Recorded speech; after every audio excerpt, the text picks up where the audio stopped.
Good morning, everyone. We'll call this meeting to order. Just some preliminaries. We don't have any excuse. All the councillors are present today. Welcome Kelly Chrisman via Zoom or live link. Good morning, Kelly. I will go right to the adoption of the minutes of our previous, the April 21st meeting. Is someone prepared to make a motion on that? Amanda? Any questions or considerations around the minutes? All in favor of approving the minutes of the April 21st meeting? That's carried. Thank you.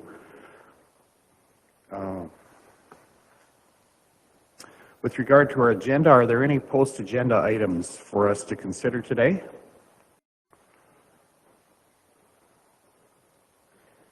Seeing none, a motion to approve or adopt today's agenda would be good. It's a lengthy agenda, I might add, so we'll have to keep our focus on the agenda today. So, Greg, move the adoption of the agenda. All in favor, please indicate. That's carried. Thank you.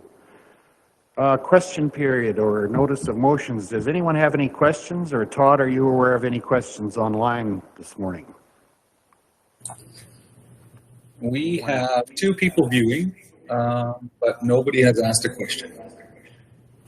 Okay, thank you. That means we can move through that. We'll begin our public hearing at 10:15, so I'm going to suggest that until that time we deal with some other agenda items, and I advise you to move to, or ask that we move to item number 10, the acceptance of the Agriculture Fieldman's report, which we have a printed copy of, and I'm going to suggest that if there are no questions, we can approve accept that report. But are there any questions for Todd, our Agriculture Fieldman, with regard to his report? Or anything else? Ellen, go ahead. Motion to approve. Thank you. All in favor, please indicate. That's carried. Thank you. 10.2 is the Community Spirits event.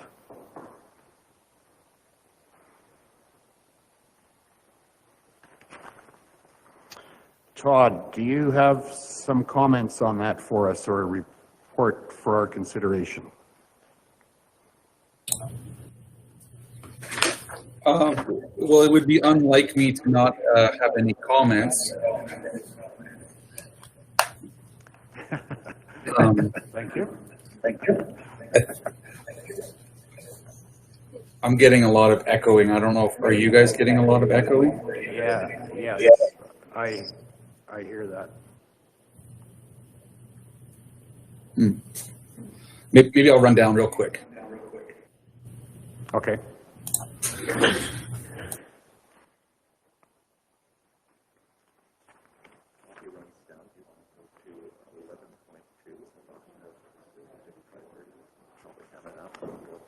Okay, while Todd's coming down, let's move to item number 11.2, the adoption of strategic priorities. Great.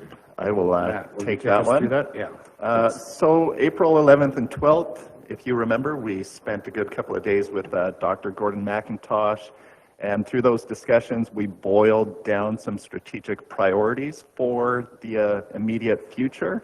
That report is attached. All council was in attendance, so this should not come as a surprise, but we're just looking for a motion today to accept those strategic priorities formally, as well as the recommendations from Dr. McIntosh about updates to our request for decision form, as well as looking at committee of the whole and using a request for clarification form. So we do have committee of the whole conversation on the agenda for later that Lane will be speaking to, but yeah, we're just looking for a motion to formally approve these priorities. Neil? I'd like to make that motion. Okay. Thank you, Neil. Any other questions around that or points of clarification needed? Seeing none, all in favor of approving the strategic priorities list, that's carried. Thank you. Todd, we'll move back to item number 10.2. Please. Sure, thank you. I'm not sure what was going on with the echoing there, but thought it sounded odd. Anyways, now that we've approved the strategic priorities chart, this was one of the priorities that the council had identified at that time, was to try to bolster some community spirit. We had the luxury of having a Hamlet advisory meeting in Tilly to discuss it, or to discuss the idea anyways. They had some good suggestions. They had some, some of the things that we may need to consider. So what I have before you is kind of some ideas and looking for a little bit of feedback from you just before we try to put something formally in place. So I assume with the big agenda, everybody's read it and I don't need to.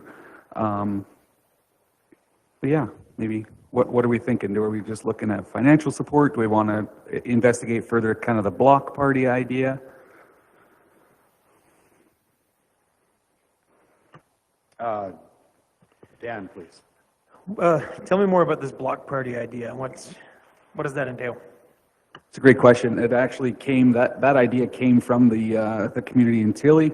At one point in time, I believe it was the radio station was doing a block party. So you submitted your block kind of as a, I don't know if it was like a pull it out of the hat. You submit your block, and the radio station, and I believe there was maybe sound vibes, and somebody else came in and they put on a big spread for everybody to eat and enjoy each other's company. That's the extent of what I know about the block party. It was very hands-off for the community, which was quite important. Okay. Thank you. Adina, please. Well, I just wanted to say it. I find in our small communities, it's the same people who volunteer all the time. So I would like to see, and I'm only speaking for myself because I know we're all very busy, but I would like to see the county come in and put something on so that all those volunteers that are always doing everything can just take it easy and, visit with the rest of us. Thank you for that. Neil, please. Yeah, this comes from our meeting last night, Parks and Recreation. Canada Day, Rotary pulled out, Kiwanis pulled out. They've got nobody to cook 2,000 hamburgers. They're volunteered out. It might be a way that the county could step in and support the community. Like they don't know what they're going to do. Okay. That's a suggestion. Few different options kind of on the table here. Which direction do we want to go, or is there more research that's needed? Holly, please. I know I didn't take it back to the communities in my area, so perhaps we should make an effort to do more information gathering. I guess I kind of forgot that idea. So maybe that'd be helpful to gather a bit more information first. Okay. Ellen, please. Yeah, I would agree with that because, is it just financial support, or do we do all the work for them? I think we should figure that out maybe before we decide on things. Right. I think that's probably a good idea. Go ahead, Greg. I think it's a good idea to use maybe Tilly as a test to see how it goes. I think that's not a bad idea. And I do like the idea of involving the county staff. But, these hamlet boards and these hamlets are going to volunteer. That's what they do. And I think, anything to bring the communities together. I know we really need it out in Lake Noah Resort also, and Castles, but I think it'd be a good test out in Tilly. And maybe do something and be involved as the county and kind of, whether we do it once a year per hamlet, or whether we do one hamlet one year and then another hamlet the next year and kind of cycle through. I don't know what the options are, but. Okay, thank you. Matt, go ahead, please. With respect to the comment about gathering additional information from the communities themselves, I think that's a fair point. We do have the technology readily available where we could send out surveys, letters, asking for ideas, and we could bring that back to potentially even a committee of the whole to explore some of these ideas about what a program might look like. In terms of staff time, like staffing a community event with the number of different communities we have, that would be a pretty significant service level increase.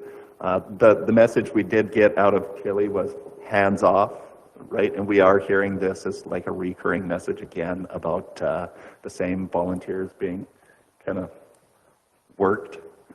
So I think that's going to be the key for us, is to figure out how to make it as easy as possible for everybody involved, kind of a thing. But I would recommend that council leave it to administration to collect from each hamlet their ideas. Okay, thanks, Matt. Dan, you had a comment, and then Holly? Yeah, we're scribbling some notes about what I had for ideas. Keep the volunteers out of it, but at the same time, we need the volunteers in it, and we want to build communities. So let's take Tilly, for example. No one in Tilly volunteers to help out, but we bring volunteers from all the other divisions to come in and help out. That forces a bit of community building. It's volunteer work, so it's easier to go with.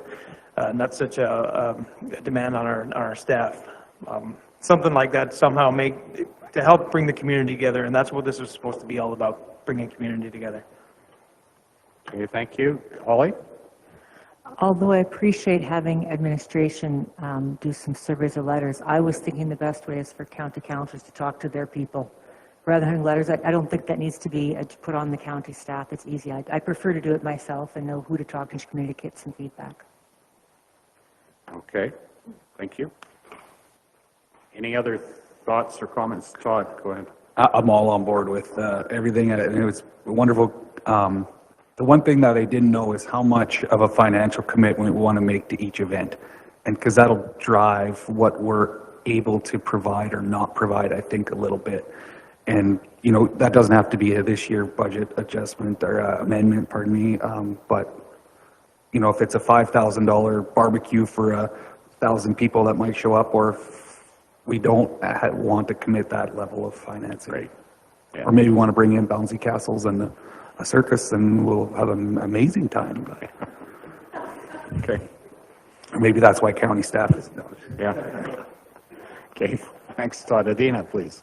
Well, I just wanted to say, if we wanted to kind of take from what the city of Brooks was doing, we could have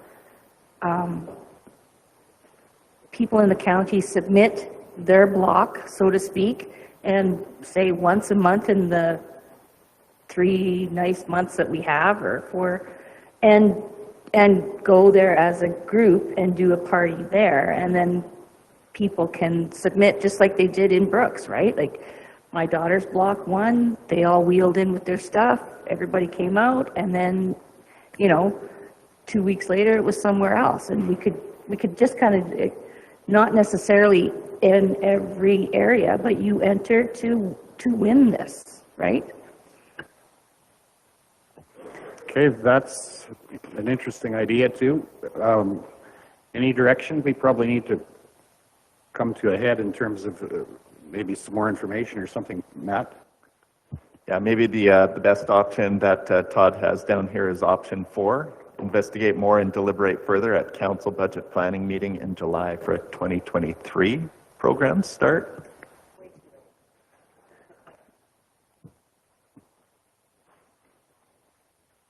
There has to be something this year. The only one I went. We got to try to do something this year. Okay, I mean, we could entertain both, but I think in terms of planning for something that's going to be ongoing or going to be well organized, it probably, you know, with a framework around it, it probably is a good idea to plan for next year, but it doesn't mean we couldn't do something yet this year. But even that, maybe we leave that with administration in consultation with council to see what surfaces, you know, for maybe an event this year and then a bigger plan for the future. Does that make sense? Okay. Excuse me, Reeve Dirksen. I just wanted to take us back to the conversation in April. We had talked about it being a one-time back to business appreciation type event. That's how I recall it. It wasn't to be an ongoing feed the neighborhood type of situation. So I think we're making more out of this than what we originally talked about.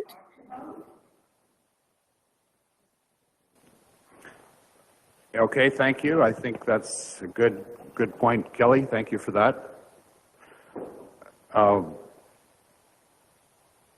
You know, I think we should still move to pass this back to administration in consultation, maybe with councillors, and we get back to where we think we need to be on this.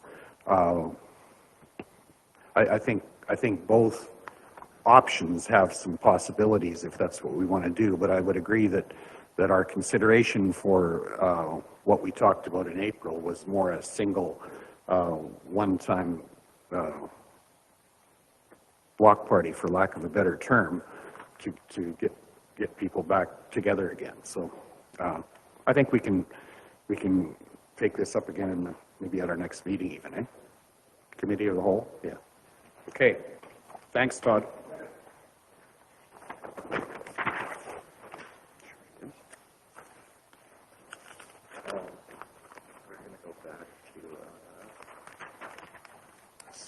Public hearings. 8.3 here, so we're actually not in a public hearing yet. It'll be this bylaw 23rd. Okay, yeah, so or Lane. Jeff, I think Jeff's going to introduce our new staff. Okay, let's move to item 8.3, the first reading of bylaw 2033-22. And I'll call on Lisa Jackson to take us through that, please.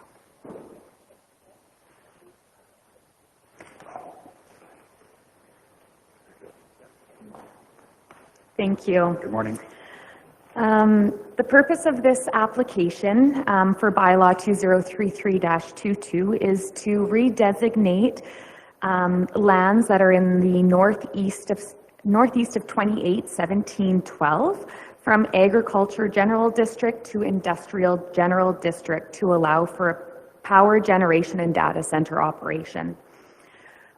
This parcel is located directly north of the Trans-Canada Highway and 4 kilometers northeast of the village of, or the hamlet of Tilley, pardon me. All the lands in this area are zoned agriculture, and there are no residents located within 1.6 kilometers of the proposed development. The applicants would like to rezone the subject lands to construct and operate a 10 megawatt power generation and data center project. The operation will use natural gas that will be piped to the location from a plant northeast of the proposed location.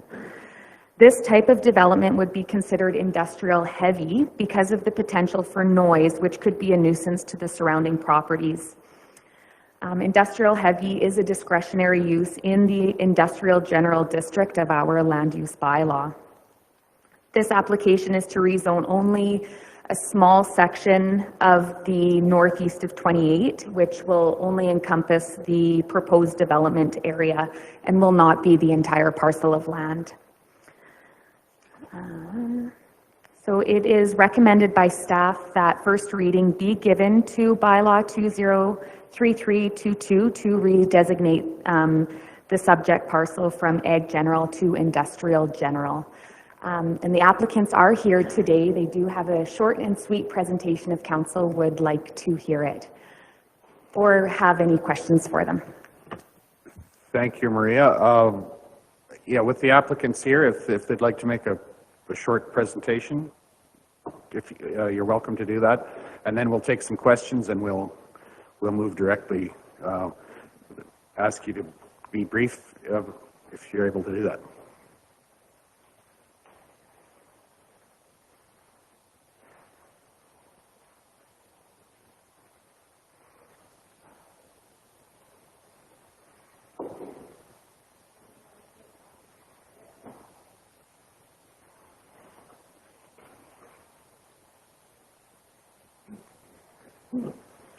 Well, hello. Thank you for having us today. We are, so I work with New Bit Technologies, and my colleagues here,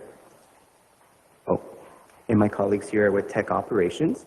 We're looking to, as was said a few minutes ago, build a 10 megawatt power station, but it's maybe a bit of a fancy way of saying we're creating energy from one of the local gas companies here that we're looking to partner with, Campus Energy. They had recommended, they have some various sites around Alberta, and they recommended Brooks and Newell County as a good area for us to do our project. And I guess the end result of creating this power is to run a data center that will basically create the back end, the infrastructure for blockchain technology. This is something that's really an up-and-coming industry here in Alberta. We've actually been throughout the province looking for sites and energy partners to kind of work with. And Brooks and Newell County has really been identified as an ideal place given the amount of gas, proximity to labor for both the construction side of it and also the ongoing operations. Right now we're proposing one as a kind of proof of concept. The idea would be to, if everything works well, to be up to 3, potentially up to 5 in the next 18 to 24 months. And each one of those would require about 6 full-time jobs once they're up and going. The Tech Ops team could certainly speak more about what it would entail in terms of the construction, but it's relatively a short project in terms of build. We're looking at about 3 months. There is not really any permanent infrastructure, very limited environmental impact. From my understanding, the only permanent structure will be one cell tower. Everything else is it's basically movable in sea containers, and the generators themselves, which actually powers the whole data center. With that, if there's any questions, or if you'd like to, either technical, then the guys can certainly speak of it, or just general. Thank you for that. Are there any questions? Neil, please. Yeah, are you mining here? Are you mining Bitcoin here or cryptos? Yes. Yeah, that's fantastic. I commend you. That's right on. Yes, so these data centers serve 2 purposes. There is the mining part, and there's also the network infrastructure. So even when you think you use a Visa credit card, there's all these computers in the back end that does all these transactions, right, and creates an infrastructure. So imagine warehouses full of computers, basically. Smaller version of that. It's kind of what we're looking to do. And they're pretty much self-contained things, but then they connect to the global blockchain network. Okay, thank you. Any other questions? Dan, please, go ahead, please. Let's say crypto falls off the cliff. Can this stuff be repurposed for any other use? Or we're not looking at that because crypto is not falling off a cliff? Yeah, so the way we're looking at with building all these infrastructure is what we can repurpose the actual mine to serve the grid and support our grid for the future, for changing to more electric vehicles, all that clean energy and stuff. So we move it towards the grid if crypto does fail, which we hope does not. But it is repurposed. It doesn't have to be for cryptocurrency. Yeah. Thank you. Holly, please. Apparently the noise levels are quite high. What causes the generators? What is that noisy? And so it's a combination between the generators and the actual servers themselves. They do both put out quite a bit of sound. But we do sound attenuation, and we build the sound attenuation into our fences around the actual plot itself. We have sound surveys that are actually going to be underway with our regulatory team. And we ensure that anybody in the area is not affected adversely by the sound impact, which it is tied to our AUC. For our exemption notices, we have to have no impact to local areas. Okay, thank you. Thank you. Lynette, please. Part of the noise and stuff is the heat that's generated. I understand with the air conditioners that you need to keep everything at an appropriate temperature.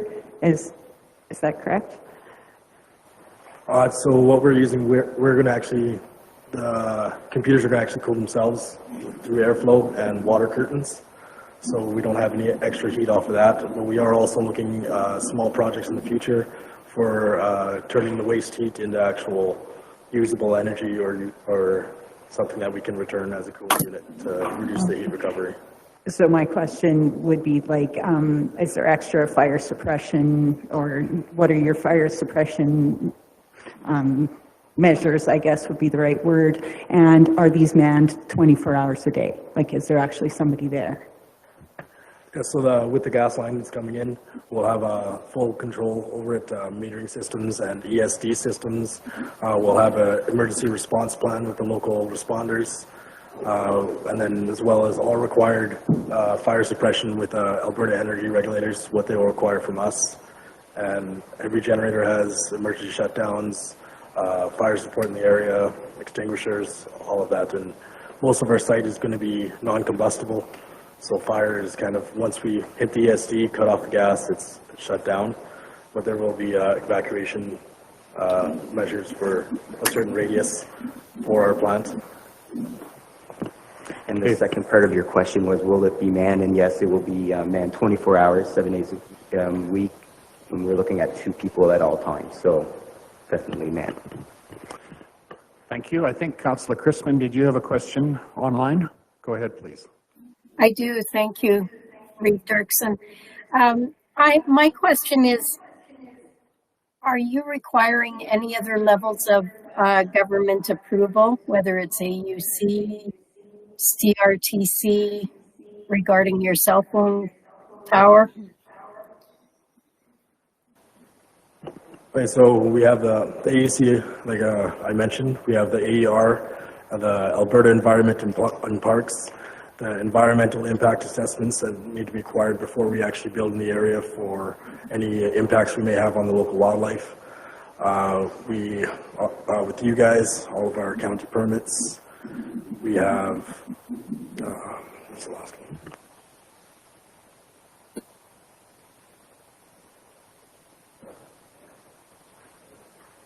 I think that's pretty much it. There was one last one I was thinking of, but it'll take me a minute. Okay, thank you. Thank you. Does that answer your question? Thank you. Any other questions? See, Dan, please. Is this the only center you have in the province? Have you got any history, or is this new? So for New Bit Technology, this is the first one they're going to be building in Alberta.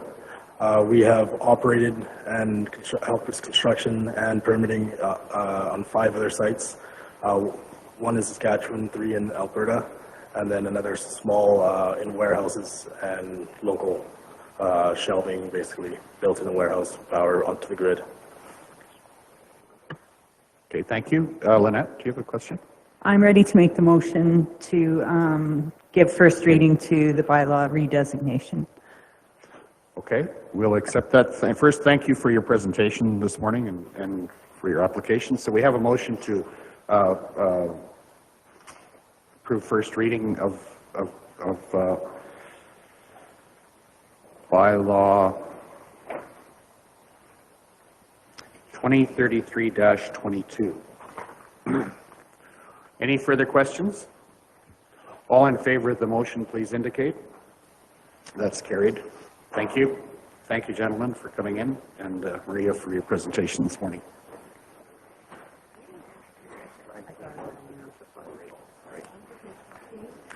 At this point, we have a scheduled session 9.1, the Patricia Fire Hall Capital Project. Stuart Luchies, if you'd join us, please.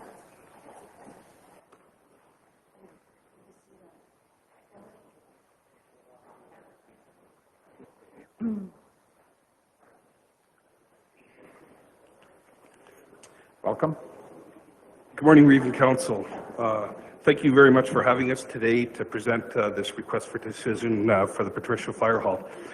Today I have with me from the Colliers project leaders, Chris Munson beside me, who's the managing principal for the company, and then Luna, LEASE? I tried to say it right, the project manager for this project that we're working on right now.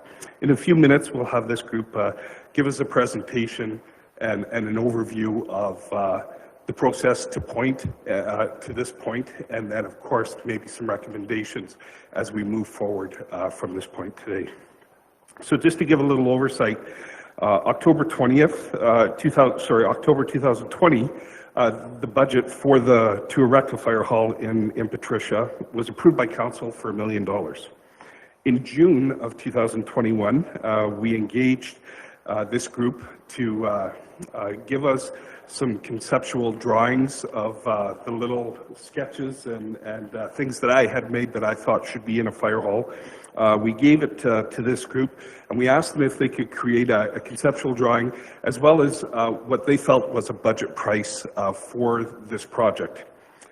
In November, they presented back to us a conceptual that was very, very nice, very, very close to those sketches that I had, and they came back to us saying that the project was going to be, instead of $1 million, it was going to be 1.53 or 53% of an increase. At the time, we asked that council approve that increase, and at that time, we asked that we engage Colliers to carry on and be the project manager for us, to take those conceptual drawings into blueprints, working schedules, and then from that point, tendering it out. So to the generals. This was all done, and everything has come back with that. And of course, we had 3 out of 4 tenders come back from us from generals. The first one was Armor Building Systems, a local group from Brooks, with a submission bid of $1,620,656. Then we had Chandos Building Group out of Calgary with a submission bid of $2,399,888. And then we had Delnor Construction out of Calgary as well, submit a bid of $2,599,000. With these 3 tenders received under the category potential cost savings, the lowest bidder came back with a statement of potential substantial savings that would not compromise the design of the building or the intent of the building, working with this group to make sure that nothing was outside of the scope of what they had asked for. So finally, before I turn things over to Chris and his group on Colliers, on their advice, if we were to award this project today to the lowest bidder with claims of substantial, we would have to have, with claims of substantial savings, it would be appropriate for council to approve the lowest tender as submitted, with the understanding that the change orders will be negotiated and will bring the final price down to the approved budget plus a contingency allowance. A little bit different than what I had in there as a request, but it's I think the right way to go, and I think Chris is going to talk more to that on the logistics and how things work properly with that. So with that, I'm going to turn it over to Chris and let him talk now. Okay, thank you. Yes, thank you, members of council. I really appreciate your time this morning. We did create a brief presentation. I don't know if that's able to be put up on the screen. Yeah.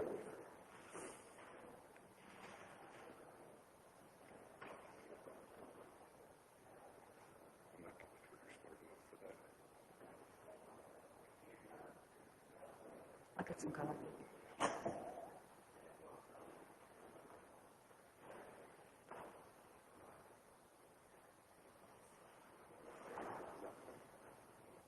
That's it.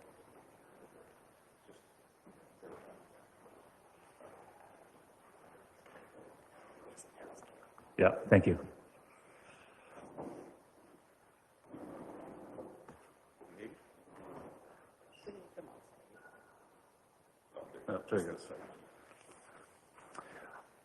So as Stuart mentioned, I just want to provide a brief introduction to ourselves and our role on the project. So as Stuart says, my name is Chris Monson. I work with Colliers Project Leaders, and I'm our Calgary office managing principal. I'm sitting next to Luna Belize, who's the project manager that I've been working closely with, collaborating with Stuart. Our role on the project has not only been the project management services in order to ensure that the feasibility of the building, to understand the function of the building, to understand what the process is to get from point A to point B, so that ultimately a fire station is delivered to the County of Newell. Just to update Council with our progress to date, we have been working closely over the last several months on the design development. The construction documents were created. Just to remind Council of the process that we took, we went through an RFP process so that we could pre-qualify general contractors in April. Publicly, we released the RFP. We received 12 submissions from proponents. Out of those proponents, we went through an evaluation criteria, looking at several factors of submission requirements that were contained with the RFP, and reduced it down to 4 pre-qualified bids. The building permit and development permit has been submitted to county. The development permit has been successfully completed. The building permit is still under process. On May 5th, we received 4 bids from general contractors that were pre-qualified. As Stuart mentioned, the first bid was Chandos Construction at $2.399888, followed by Delnor Construction at $2.599.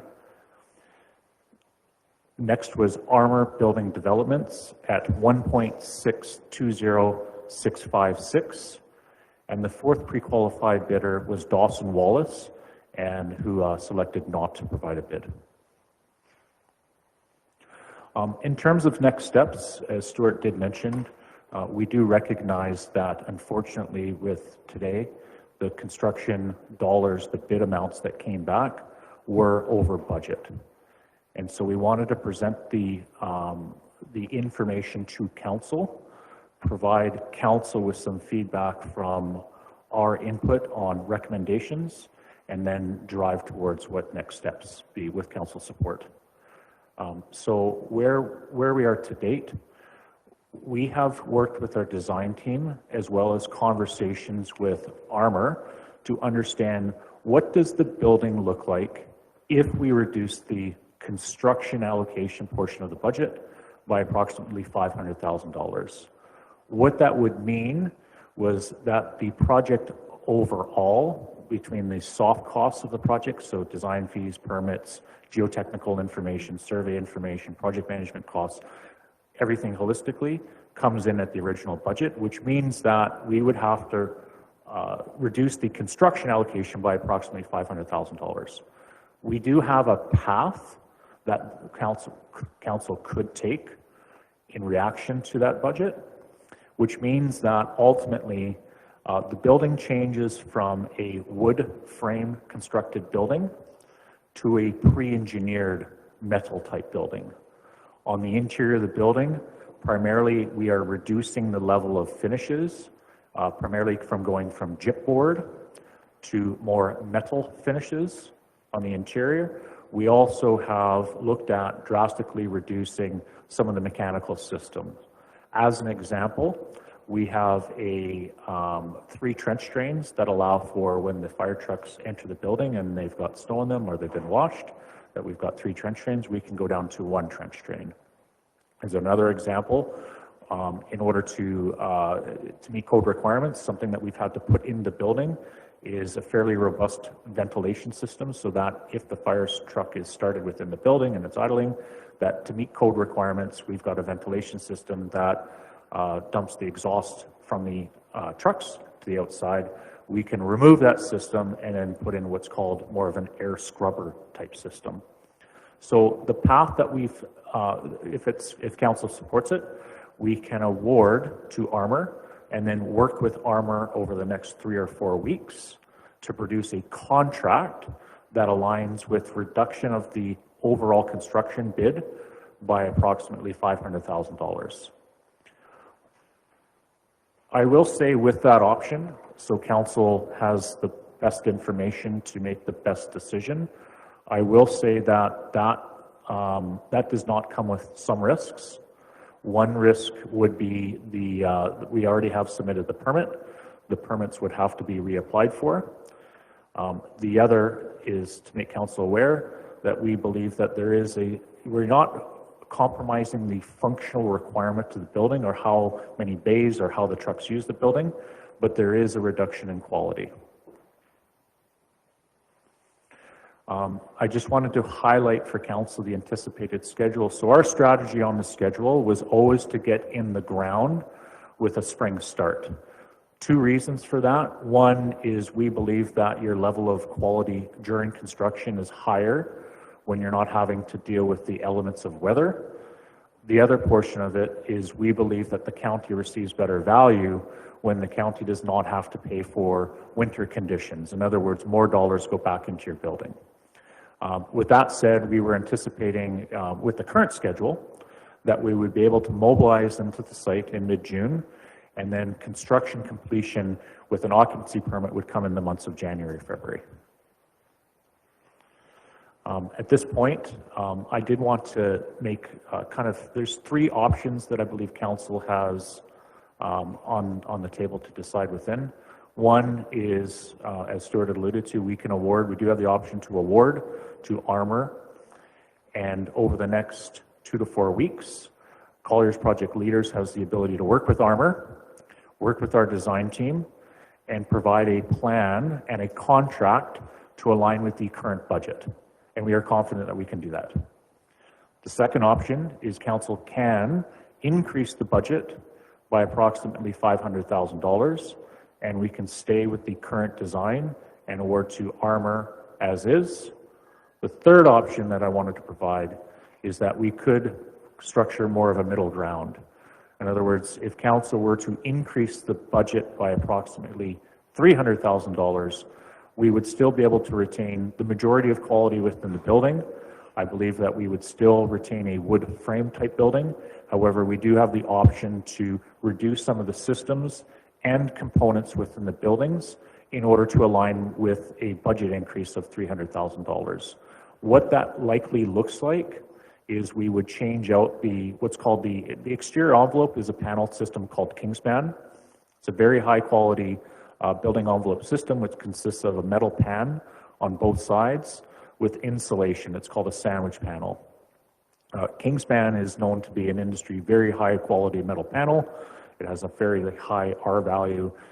It's what we typically see most major industrial high level quality buildings being built up today. We can go to more of a locally produced panel. Again, slight reduction in R value, slight reduction in gauge of the metal of that panel system. There is savings when we do that. We can also look at, we would also look at simplifying the mechanical systems within the building. As an example, the trench drain example where I came up with on reduced the number of trench drains. We can also look at installing air scrubbers instead of the building ventilation for the exhaust gases. We can look at the interior finish of the building, changing it out from drywall to get away from the combustible construction and go into more of a metal panel system on the interior of the building. So again, saving on some of the finishes. We can reduce the slab on grade thickness. Currently the slab on grade is an 8-inch slab on grade. We can go to a 6-inch slab on grade. We can look at the exterior of the building. We can remove the apron. If you look in front of those 3 bay doors, we do have a concrete apron in front of the building. We can remove that concrete apron and go to more of a gravel system coming into the building. And then the last major component is the mezzanine. Right now, we have a storage mezzanine on the second floor that would take up a portion of the second floor. We can look at removing or reducing the mezzanine. So 3 options. First option, award as is. Second option, work with Armour to reduce the construction portion of the budget by approximately $500,000 so that aligns with the previous budget approved by council, or go to a more of a middle ground where we are able to still maintain that level of quality and then look at more of the finishes in order to reduce that the construction budget.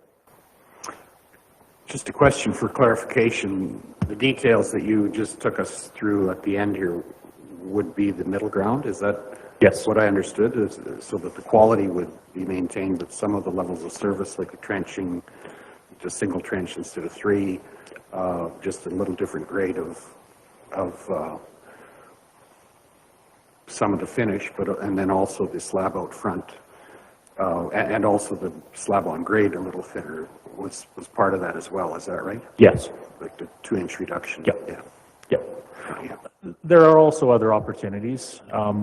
As an example, the mezzanine example that I provided, if we chose to remove the mezzanine, we can still design and construct the building so that as money becomes available in the future, that's something that can be added in the future.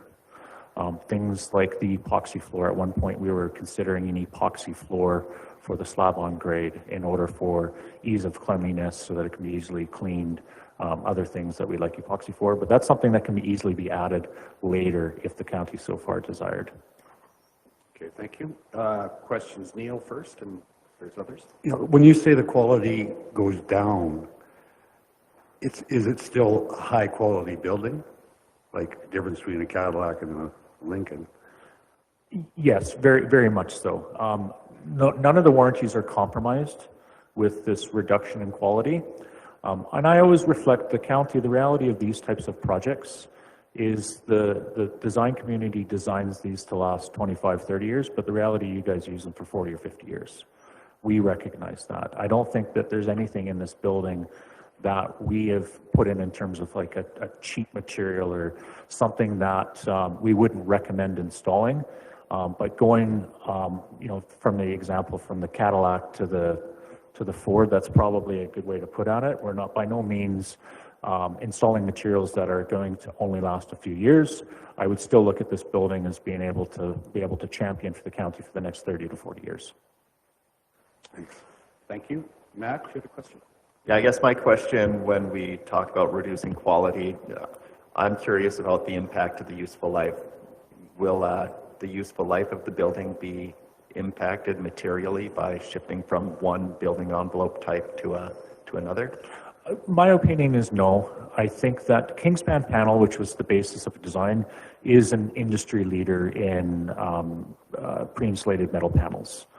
They're a go-to for organizations that we work with, such as Canada Post. Primarily, you see it on large industrial warehouse type projects. By no means by going to a thinner gauge material or a little bit reduction in R value. The reality is this fire station is being used primarily for storage of vehicles. It's not heavily used. There's not a lot of neighboring properties around it. And I don't see by going to a thinner gauge material or a slight reduction in R value is going to compromise the ultimate level of quality of the building. Okay, thank you. Greg, please. I have a question on energy efficiency. So with a wood frame, would you still use a metal panel on a wood frame? Okay, so is there any difference between going to a metal building versus a wood frame building with respect to energy efficiency?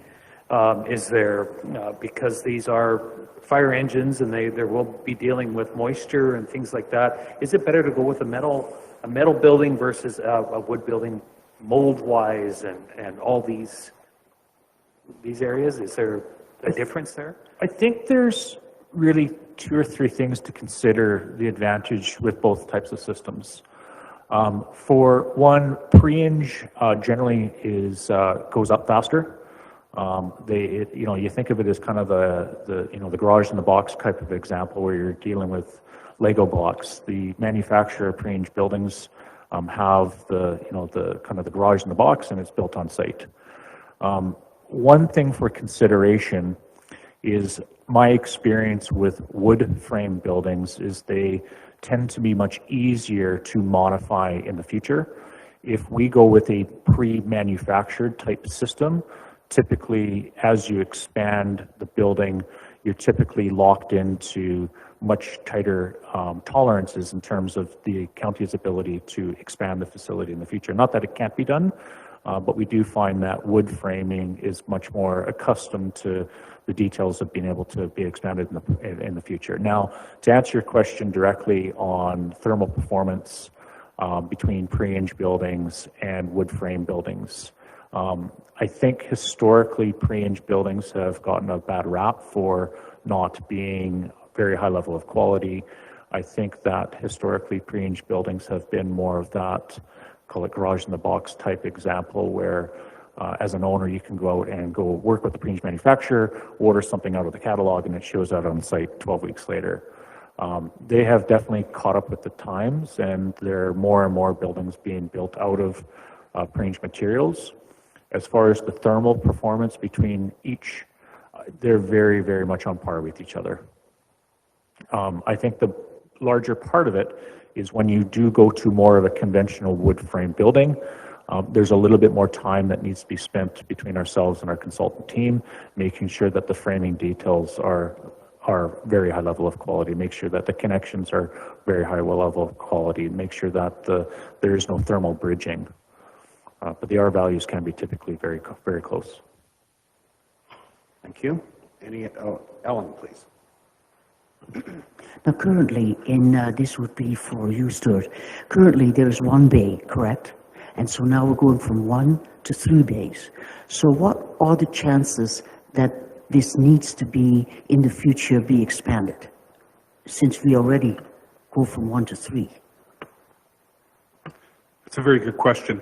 Originally, when I first started my conceptuals, I actually only had 2 bays there to house the actual 2 trucks that we have right now. We found that by narrowing our envelope, making it a little wider, we could have that 3rd bay, and now we have the room for growth if we ever decided to put, for instance, a water tender in that area. So now we have that. We have a potential area for the firefighters to practice for the time being, and there's multiple uses that can be done for that 3rd bay right now. So we've already kind of looked forward and said, well, this might be a good thing for us to do right now by, instead of having a deeper building, just have it a little bit wider and having that bay for the future. Thank you. Holly, go ahead, please. Good morning. 2 questions for you. The first one is, how often is Patricia Fire Station used on an annual basis, an estimate? The second one was, if you said this would be a model for kind of the rest of the county, we're looking at Scandia that has 1 truck. Is that really feasible?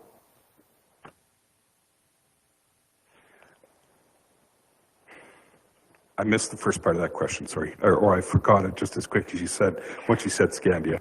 Sorry. How often is Patricia actually used? Yeah, so I did a study to see how often over the last 5 to 10 years Patricia goes out on calls. Their average call volume in a year is roughly 12. They can be as high as close to 20, but normally it's anywhere between that 7 to 12 calls, being the 12 the higher end in a year for that fire department. As for this being a cookie cutter fire hall, we can expand this fire hall with the blueprints that we have, or we can make it smaller as well. So we could do 2 bays rather than just 3 or just 1 bay. But if I were to look forward into those areas, I do have thoughts of possibly more apparatus to complement in certain areas. So if that makes sense.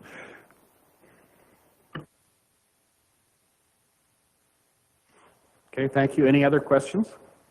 Oh, Dan, please. Thanks. Hi. I have a few things. Was the plan to have a drywalled interior originally? On the majority of the building, yes. Yeah. Okay, and that's more expensive than tin, right? Yes. Yeah. Yeah, so you were talking about reducing it by 500,000 to get it to the original budget. That was the original budget of $1 million or 1.5 million? The original budget for construction was just north of $1 million. Yeah. Okay. And then the other thing is, everybody likes to have nice things for sure, but this is something that's dark almost all the time. You show up into the hall get in the truck and you leave, and then fire practices most often are outside, sometimes they're inside. It really doesn't need to be real pretty with epoxy floors and all that kind of thing. I mean, it needs to house the vehicles. We want it to be nice and we want it to look good, but this is not a living area. So whatever cost can be saved into making it a storage facility and not a living area, are necessary. Absolutely, and I can respect that opinion, absolutely. Greg, please. Just wondering, mezzanine, things like that, the bells and whistles like the epoxy floor, those things can be, is there a reason, is there a need for that extra storage? For one thing, is there a lot of things being stored there? And also, with each type of building, a wood frame or a metal building, it probably would be pretty easy to add a mezzanine. If we do need storage in the future, we can put it in the budget, but for the original build, just leave it pretty basic to begin with, and then add in as we need, if we find a need. Is that something that's feasible? Maybe I'll answer your second part of the question regarding the mezzanine. I do find my experience with pre-eng type structures, and I've done a lot of them, is once you get locked into one manufacturer, you are locked into their performance requirements within the building. It will be their foundation systems that you get locked into. It'll be their column details that you get locked into.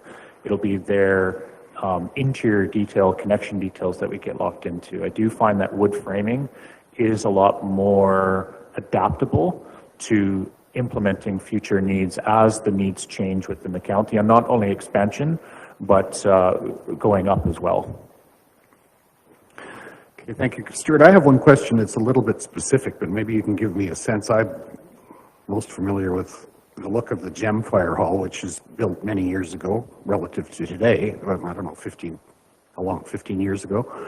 But I think that's a building that has metal interior walls, and I think has been very serviceable for the needs of the area, which would probably not be way dissimilar to what's happening in Patricia. But where would that facility fit in relation to the options that we're considering here? And I'm not talking about numbers, I'm talking about quality and concept of build, let's say. Or is it in a completely different class simply because of the time, in terms of when it was built?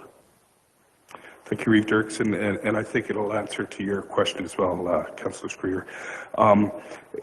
My approach all the way through all of this is to try and keep the building as basic and as functional as possible.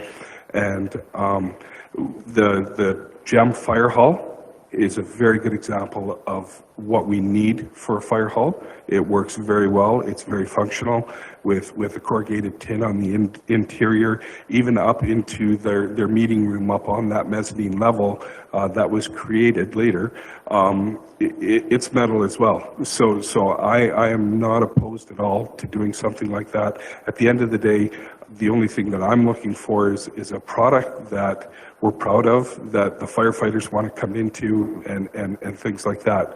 But certainly things like epoxy floors and there were some other extravagances in there that if we could cut out of there, absolutely, it would work just fine. I look back to my experience with the Brooks Fire Department, being on that department for 20 years now, being in that fire hall that they're in currently, that's only 12 years old now, I do believe, never was epoxied, and that floor is still in excellent shape today. It's starting to show signs of pocking and things happening to it, but for the most part, that floor has held the step, did the test of time with the concrete, and I think it was a seal coat that was put on top of that concrete, and that was it, no epoxy.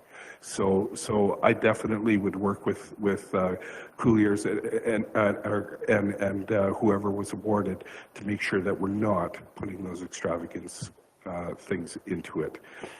As for your answer on the mezzanine, when I was doing conceptual way back in 2019, and I was actually bantering these ideas around with administration here, with Mark and Todd and people like that, and talking with the fire chief, saying it would be nice if that mezzanine was there for the purposes of practicing. At the time, we had a thought that maybe we would put a exercise room up on that level and then maybe have access to the community so that we maybe could use it as a more of a community type thing, but we thought that that was problematic, and once we start doing that, we got to put the second set of stairs in and all those kind of things.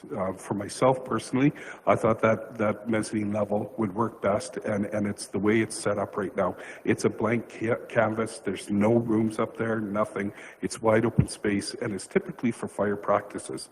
We can set up mazes up there now, so that, or would be able to set up mazes on that level to do search and rescue. We'd be able to do ladder exercises off the side wall, vehicle extrication, or not vehicle, people extrication from the mezzanine level down to the main level with the ladders and things like that. So I looked at it as a functional thing for practicing to make our fire department personnel the best that they could possibly be as they move forward.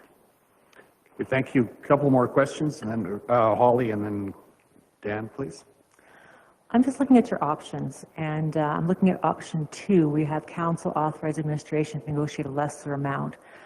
And I guess I'm wondering about that lesser amount, because I understand from previous council, your first quote on this building was around $1 million. And they thought it was too high and told you to come back, and you came back with 1.542, I think it was, and it came to us and we said too high, and it came back at 1.62.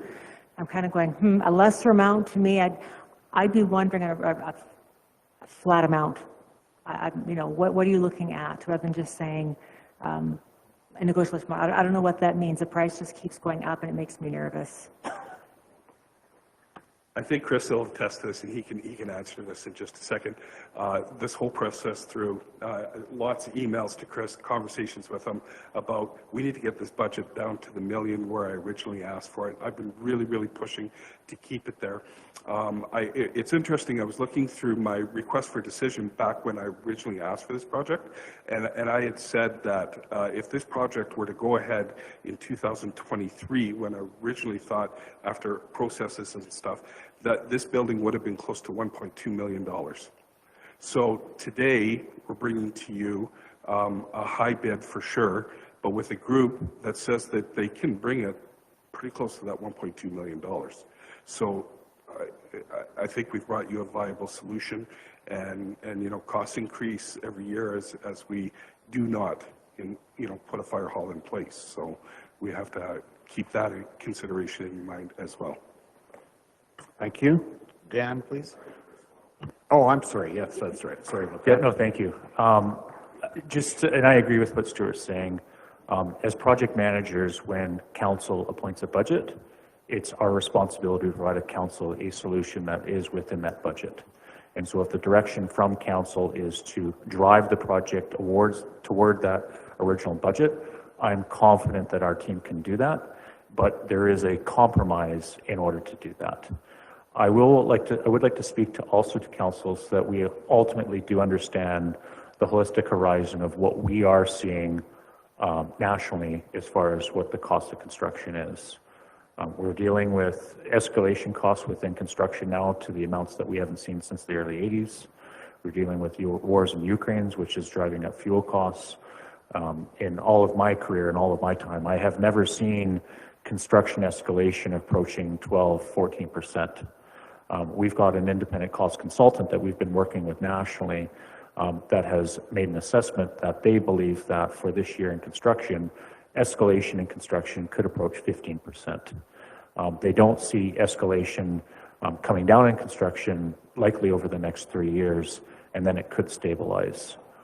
So ultimately, if some owners that we work with choose to shelf the project and perhaps do it next year once the construction market cools down a little bit, but I don't see the construction costs coming down to any degree over the next 1 year. Thank you. Dan, short, please. 2 questions. First one's a bit of a shorter one. I think about this every now and then when we're in the fire hall. So someone's house is burning down, whatever. We rush there, we get the fire truck, we go and try to put it out in time. What if the fire hall is on fire? Fire sprinklers is the only answer I can think of. Is that something that's been planned or been talked about, putting in place, fire sprinklers in the fire hall? Because that would be an amazing twist of irony if the fire hall burnt down. We have looked at it very early on during the design process. There's a couple things that we came to consideration of. One is we were not treating this fire station as an emergency management center where not only you're dealing with sprinkler system, but you're also working with emergency generators, fire pumps. What we have strategically done is we have designed this building so that we are primarily using what's called non-combustible construction. And so under current code, the building does not require sprinklers. And then also working in the budget that we had, we frankly couldn't afford sprinklers. And then the second question is, because we've been given a ton of information, if we were to work with Armor to bring that 1.6 all the way down to maybe a 1.2, what does that building look like then? Like, I'm looking, are we talking wood construction, and are we talking 2 bays, 3 bays, no apron? Can you break down what would we get for that possible 1.2? Yeah, very good question. As far as if you look up at the presentation, the general look at the building will be the same. That does not change. The floor plan within the building, that does not change. The items that would be different, if going down to more of a $1.2 million budget, is likely more of a pre-engineered type solution, so get away from the wood frame type structure. We have talked about the mechanical systems being reduced, so instead of having something such as 3 trench drains, you end up with 1. We also can look at reducing the overall height of the building. So all of the fire apparatuses still fit within the building. It still fits the functional purpose of the building, but perhaps there's a little bit less headroom. And then also looking at the finishes within the building, instead of going to more of a gypboard finish, to going to more of a metal pan finish. I would like to highlight part of the reason why we went to more of a gypboard finish is we do find that as the building does, get some type of use and damage, gypboard is fairly easy to fix. You patch it, you repair it, you paint it. Metal pan, it's a little bit more difficult. Not that it can't be done. I still think it's a great option for this building, but that's primarily why we chose to go to gypboard at one time. Okay, thank you. Neil? Yeah, I think you've done an excellent job carving it down, and I think that we can still be proud of the building you're going to give us. So if you want a motion, I'm prepared to make it. Sure, I would entertain that.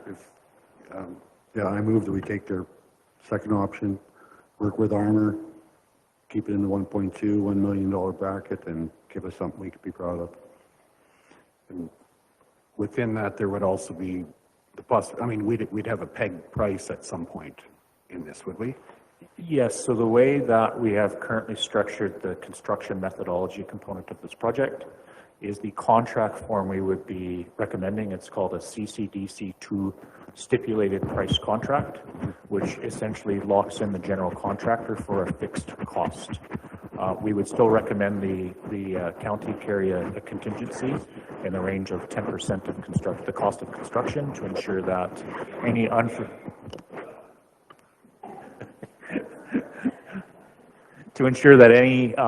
unforeseen costs associated with things that we can't see, such as geotechnical conditions, any change orders that, I don't like to use the word change orders, but unfortunately it's the reality of construction. The 10% contingency would be able to cover that. Right, okay. So that puts a little bit of detail around your motion. That's what you intended? Neil? That's what I intended. Yeah, thank you. Any further questions or comments? Ellen, please. Just a quick one.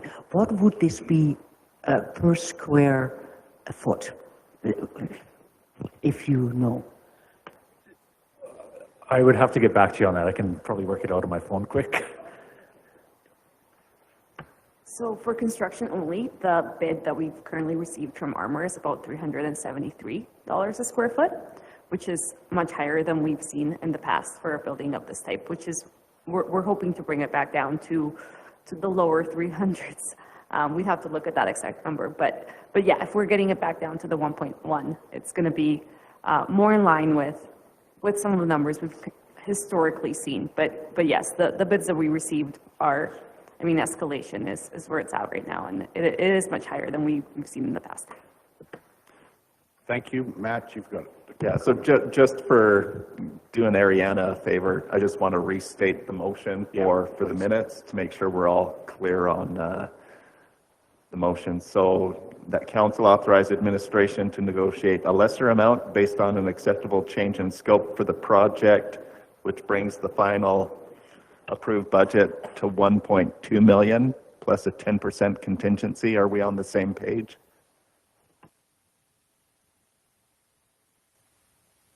That reflect what you intended, Neil? Yeah, I didn't mention the contingency, but if that's standard practice, yes. Okay, good. Any further questions? Ready for the question? All in favor of the motion that we proceed with? Sorry. Oh, Sorry. I apologize for interrupting. I'm just wondering, are we awarding Armor the bid then today? Because doesn't that have to be in there somehow? Like we're just saying that we're going to work with Armor to bring the budget down to $1.2 million.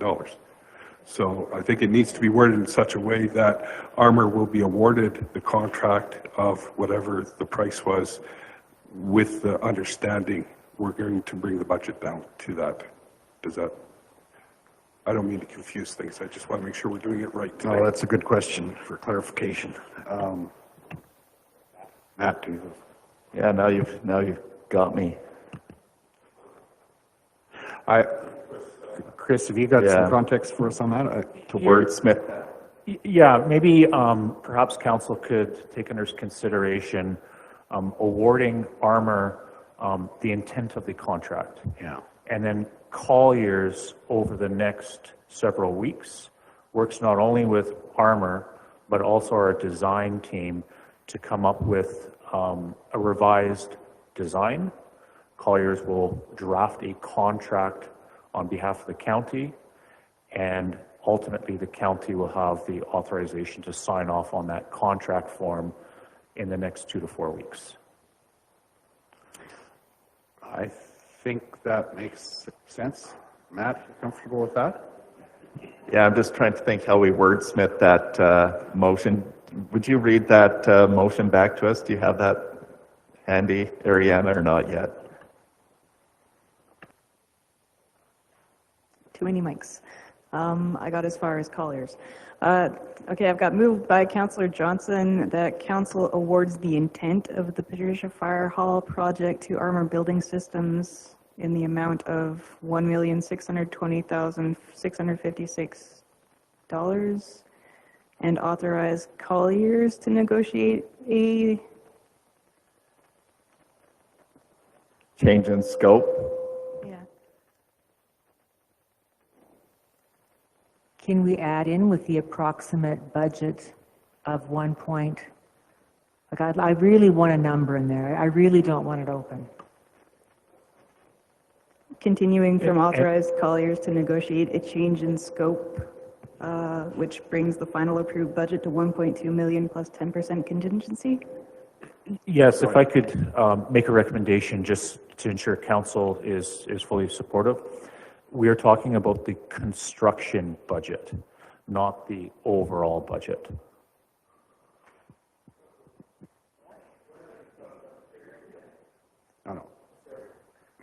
Yeah, so I think what council is going to want is our final all-in budget number. Yeah. That, because I think the understanding around the table currently with this motion is that the all-in budget is 1.2 million plus minus 10% to wrap the project up. And if it needs to be more than that, then I think that's a conversation. So just for council's clarification, the current overall budget for everything, including soft costs and hard costs, is 1.532 million. Within that is $1.1 million for construction. So you're saying 1.52, once you have taken in all the reductions in costs you can do based on the plan? The current overall project budget is 1.532 million. So I think to just what I understand you to say is that the construction as part of the 1.532 million is $1.1 million. And Yes. basically, the motion as we have, the intent of the motion that we've given is to increase our construction budget by about $100,000, give or take, and that you would come back to us with the final number. Correct. In that range. Is that correct? That is correct. Okay. But just so we're making sure that we're crystal clear, Yeah. if we increase the cost of construction, our current budget for construction is, call it approximately $1.1 million. If we increase the cost of construction by $100,000, ultimately the project budget naturally increases with that by $100,000 as well.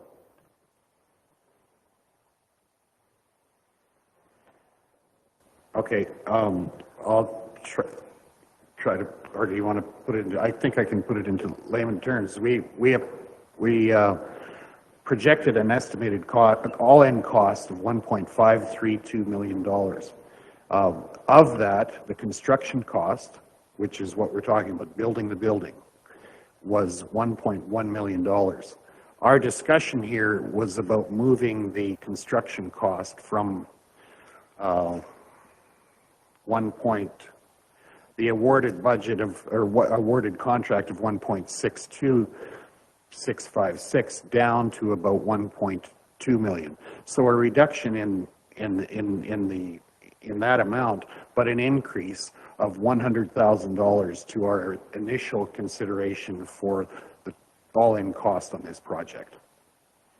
Because the consideration that we talked about at 1.532 million included design and what I think you've referred to as soft costs. So we're basically increasing, with this direction, if we approve it, we're increasing our cost, all-in cost by $100,000. Does that, you understand, does that make sense to council? Neil? Yeah. Oh, that's great. There's a lot of this money's already been spent anyway.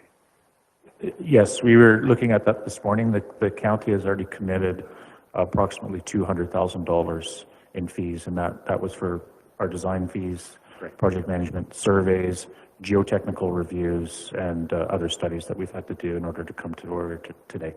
Okay, thank you. Matt, please. It is another option to consider that we set you loose to go back to Armor, negotiate it down and bring that back for award. So council has a very clear picture of what you're going to get for the dollars you're going to spend. Because I would caution council, you want to do it once right. I mean, it's nice to save a couple $100,000 all the time, but we want to do this once right. And I'd feel more comfortable having a clear plan in front of us and knowing what we're getting for the dollars we're spending. So if that's an option to consider. Yeah, we haven't voted on this motion. Do we amend it? I think that's a reasonable consideration because there is some uncertainty, and it would be good to know exactly what we are scaling down relative to a cost variance. It's already capped at 1.2. I mean, if they don't bring it to 1.2, we're not doing it, right? It would be at the direction of council if that was council's direction. Yeah. You're coming back to us with. We're coming. I would propose that we come back to you after some negotiations with both our design team and our intended general contractor. Provide those revisions so that it's crystal clear to council what those revisions are, with a fixed dollar amount and a draft contract form for authorization to proceed. Okay, I think that's clear. Is that reflected in our motion? I believe it is. Yeah, I could read the motion back here.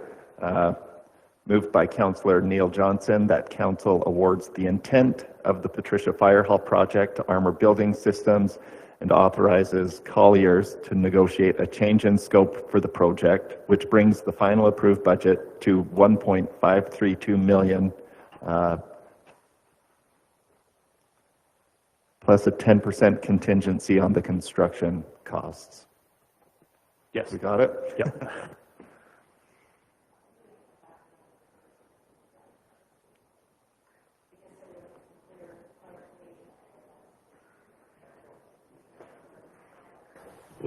I thought I'd come back with, you're gonna have them come back with some firm numbers first, know what we're getting. Is that what that motion's doing?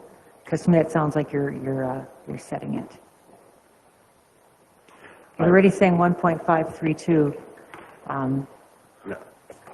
Yeah, and it actually would need to read 1.632, right? Because we're going up. Yeah, total all-in cost, that's right. Yeah.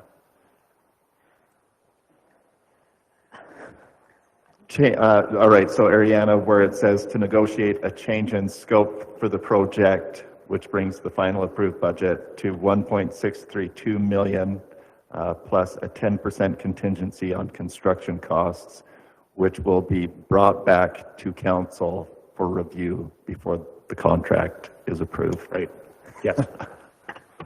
So I think the effect of that is that we're setting a target. Colliers is going to go back and meet that target with the chosen contractor and then report back to us for a final decision, correct? Everybody understand that? Comfortable to call a question? All in favor, please indicate. Opposed? Well, that's carried. Okay, thank you. Thank you, Stuart, and Yeah, thank you. thank you.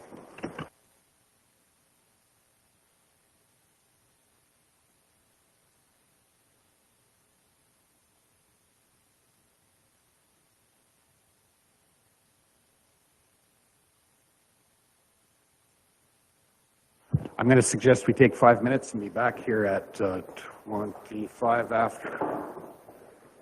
Welcome, Nick. I'm going to suggest we move to item 9.2, the request for a proclamation Alberta Rural Health Week. Nick Dewsbury, please.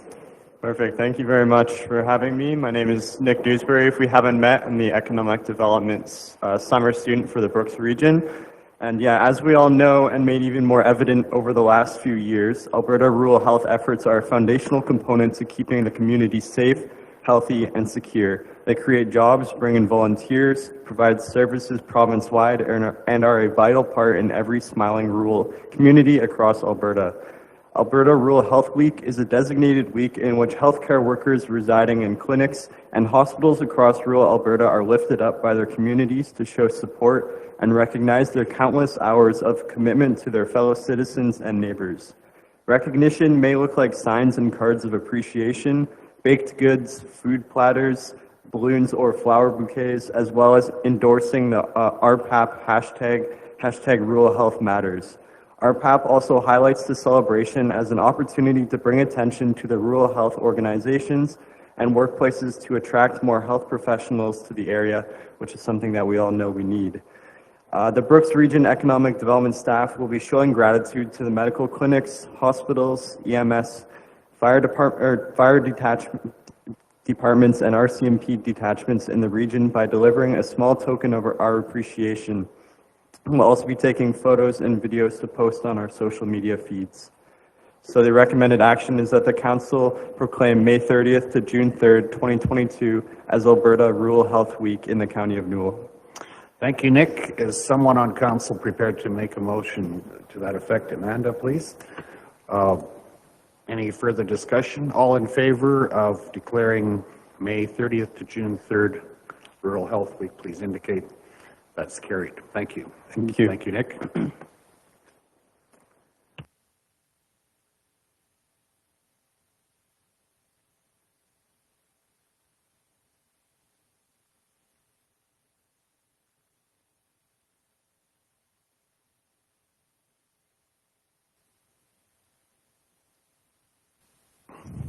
Okay, thank you. With this, at this point, we will move into our public hearing. And I would say good morning to everyone, again, who's joined us since the start of our meeting. I'll call this public hearing to order. First, we need a motion, I guess, to go to a public hearing. Ellen, motion to go to public hearing. All in favor of the motion, please indicate. That's carried. Thank you. So I will call this public hearing to order and will provide a brief outline for formal hearing process. The purpose for a public hearing is to ensure there is an orderly process for council to receive input from everyone who wishes to be heard. After my comments, the time will be returned over to administrative staff for an overview of the matter being considered during this hearing. The applicant will then be given an opportunity to address and be questioned by council. Others who wish to address council will also be given an opportunity to provide comments, hearing first from those speaking in support, then in opposition to the application. Council may question presenters if they feel a need for clarification, and in this case it will not be the applicant, but presenters will be provided an opportunity to present. We ask that comments be brief and limited to 5 minutes, and 3 minutes for others who wish to address council. So I'm going to suggest that we keep our comments between 3 and 5 minutes. Any individual wishing to speak must first be recognized by the chair. This is housekeeping. Once recognized, please state your name. All statements should be directed to council, and after council has heard from those who wish to submit comments, we will hear from everyone who wishes to make a presentation to us this morning. That is part of the public process. So after the hearing is adjourned, council will consider input provided and the matter will be dealt with by council. And in this case, we are looking at a land use change. Maria will ask you to take us through the process that we have at hand, please. Sure, thank you, Reeve. The purpose of this amending bylaw number 203122 is to amend the Agriculture General District of the Land Use Bylaw to prohibit specific uses in the plan area of the intermunicipal development plan with the Village of Dutchess. In order to address concerns raised by the Village of Dutchess, that in an appeal of the land use bylaw to the Land and Property Rights Tribunal, county administration proposes exempting the listed uses in the Ag General District within the plan area of the Village of Dutchess. This includes agriculture processing, agriculture regulated, campgrounds, recreation outdoor, small wind energy systems, freestanding solar panels greater than 56 square meters, and tiny homes and park models. This public hearing was advertised and circulated. We received no concerns from Alberta Transportation, ATCO Gas, or any of the other required referrals. We did receive one letter that is included in your agenda package, and the Village of Dutchess is here, as well as a few ratepayers from the intermunicipal development plan area with the village. Thank you. Turn my mic on. Thank you, Maria.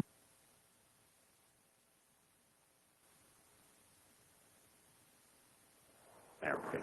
Thanks, Maria. At this point, we will hear from the public with regard to presentations with regard to this notice of motion, please. Who wants to begin?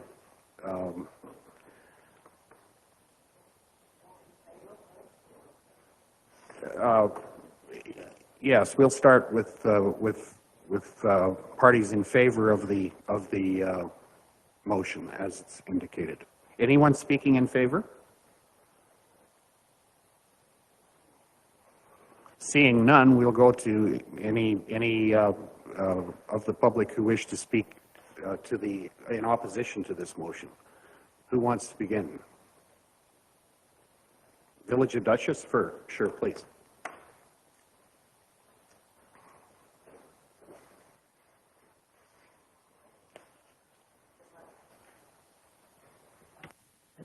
Thank you. Your Worship and members of County Council, thank you for the opportunity today to speak to you regarding the proposed amendments to your Bylaw 2031-22. After careful consideration and review, the Village of Dutchess respectfully submits that we cannot support these amendments.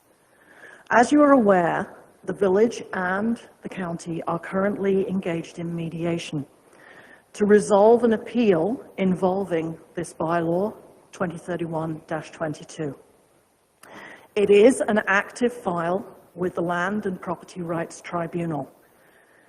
The request for decision in front of you today states that there are no issues raised by the Village of Dutchess. In response, and to provide clarity to all council, as part of mediation, both parties signed an agreement, a mediation protocols agreement. This does not allow us to discuss or communicate any details that are part of the mediation outside of the mediation formal meetings. As previously stated, this is an open file with the Land and Property Rights Tribunal, and as such, we are obligated to respect the protocols that we signed. What the Village of Dutchess can say is that the proposed amendments before you are neither adequate nor sufficient enough to address the needs of this very special area. I would advance to say it's a special future urban development area, possibly. The Village of Dutchess does recognize, respect, and support the County Council's desire for red tape reduction. And we absolutely recognize also that the land use bylaw document is a living, breathing document that is constantly changing. However, we respectfully submit that once in place, any structure or change in land can have a lasting and long-term impact on any rural residential area. Thank you for listening to us today. I really appreciate the opportunity, and happy rain day, everyone. Thank you. Deborah, are there any questions? Seeing none, is there anyone else who wishes to speak in opposition to the motion that's being considered?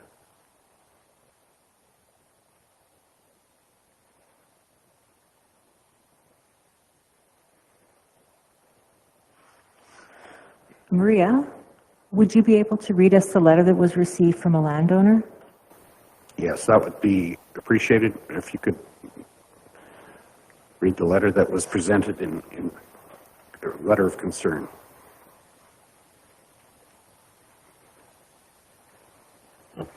Sure. Dear Sir, Madam of the County of Newell, we have land within the fringe district of the intermunicipal development plan area around the Village of Dutchess and are concerned that this land use amendment will restrict our ability to develop a location for youth recreation. We have been working towards building multi-use cabins in our backyard for youth events in the future. We are concerned that permitting would be a more lengthy and costly process. Most of our concerns are regarding charity usage, so costs would not be recouped. We would not want to restrict our ability to enhance the social, mental, and spiritual growth of youth in this area. Thanks for taking the time to consider the impact this rezoning has on youth nonprofits. Signed, a county ratepayer, Stephen Roth. Thank you. Dan, please. Thank you for reading that letter. I just want to make one comment as to the changes to this bylaw that we're proposing in relation to mediation. These changes were requested before mediation. This is something that came up ahead of time. So we're not talking out of school by doing something in relation to mediation. This is previous to that. So your point about confidentiality in the mediation, that's all still intact. This is pre-mediation. And this is what you guys wanted. So you were opposed when we took them out, and now you're opposed when we leave them in. So you gotta pick a side.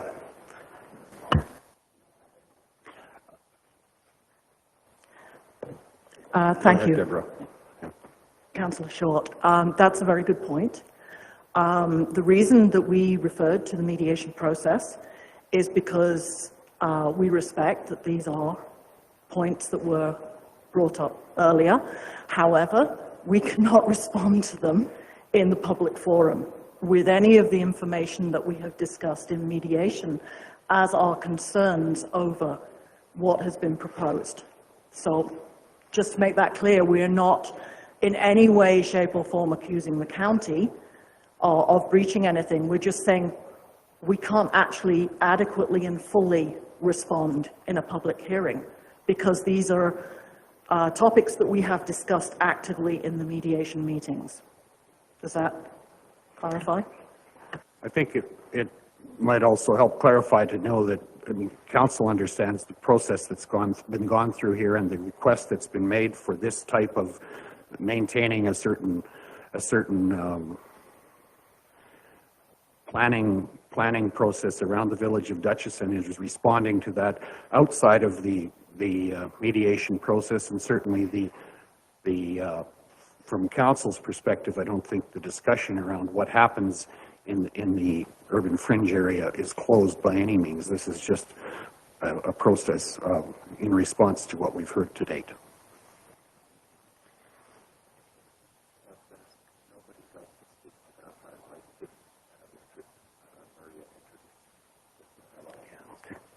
Is there anyone else from the public who wishes to speak to this item on the agenda? Go ahead.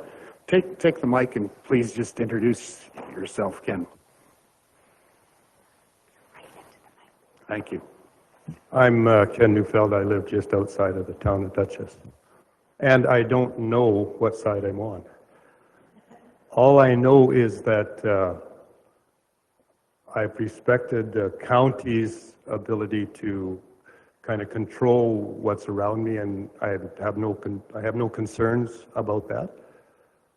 I do not know what controls the village of Dutchess has in place to protect me from their growth. I see a little bit of what happens as more urban people encroach on where I live, and I have a very limited ability to defend myself against dogs coming onto my property from people who are walking their dogs off leash. And those kind of impacts are very concerning to a landowner that has cattle. I have a neighbor, a friend on an acreage who was very upset because some leafcutter bees that were on some canola field were wrecked his summer in his property. And so he was on an acreage, he wasn't a town person, but as town gets closer and that kind of thing becomes something that urban residents don't understand, then I don't know what kind of protection I will have from those kind of things. So that's why I say I don't know where I'm at with it. I kind of didn't, when I saw the motion, I thought, well, there's nothing there that I would be supportive of that. But when I hear more about it, I realize that down the road, I don't know what more will be added and how close they will come and what kind of protection I have. So I really don't, I'm not against the motion at all. I'd probably be in favor of it, but I don't know, what protection I have going forward. I know kind of from history, from what the county does for me, but I don't know from the town. So. Thanks, Ken. I appreciate that. I think just in terms of explanation, the situation for the area that your land would fall into has not changed from what it was prior to the land use changing last fall. What is different is some of the fee structures that would be required to enact some of the uses that are named in this bylaw, and there are various ways that the county can deal with that by maybe foregoing some of the costs of permitting or rezoning land. But at this point, the costs would just simply be a little higher in the area around the fringe area of Dutchess than they would be around the other villages and towns in the county. So that's the permitting you're talking about? Yes, and land use changes. Some of the permitting would simply would not be different than they were a year ago at this time, but the changes that the county made last fall to the urban area or fringe areas around the other villages and towns in the county would be higher for you than they would be. Little less red tape reduction at this So point. the other question I have, does the fringe area that it is, that mile or that 1.5, does that make sense in connection with all the rest of the community? Because I see it crossing drainage ditches. Reeve Dirksen. I cannot hear any word that is being said. Okay, sorry about that. So I guess the other question I had is, does the fringe area make sense inside of what's normal standard in our province? It's 1.5 kilometers, correct? A mile, probably a mile. It seems to cross a lot of natural barriers, a drainage ditch to the north, paved highway on the east, a major ditch, like drainage ditch, canal to the south, plus another road. And so it stretches out into the middle of fields as well, right? So I just don't, maybe it makes sense. Maybe it's all good. I don't know. So I guess that's a question for you guys to answer, right? As far as that's a normal fringe area. I think that's right, Ken. Maybe we'll defer the answer to that because it's a little bit outside of the scope of this public hearing, but it's a good question and we can have a discussion around it. I think that it is consistent with what we're doing in other communities, certainly within the county. So, yeah. Are there any other people wishing to speak in opposition to the motion? Go ahead. Kathy, please introduce yourself and you have the floor.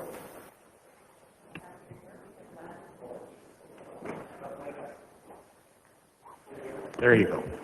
I'm Kathy Raymer. We have land directly south of the village of Dutchess.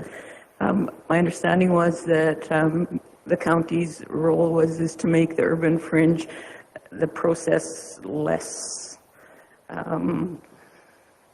to take less time to have development there. I applaud that. Less government is always a good thing. I view this list really restrictive. They all exist within the village of Dutchess right now or close to.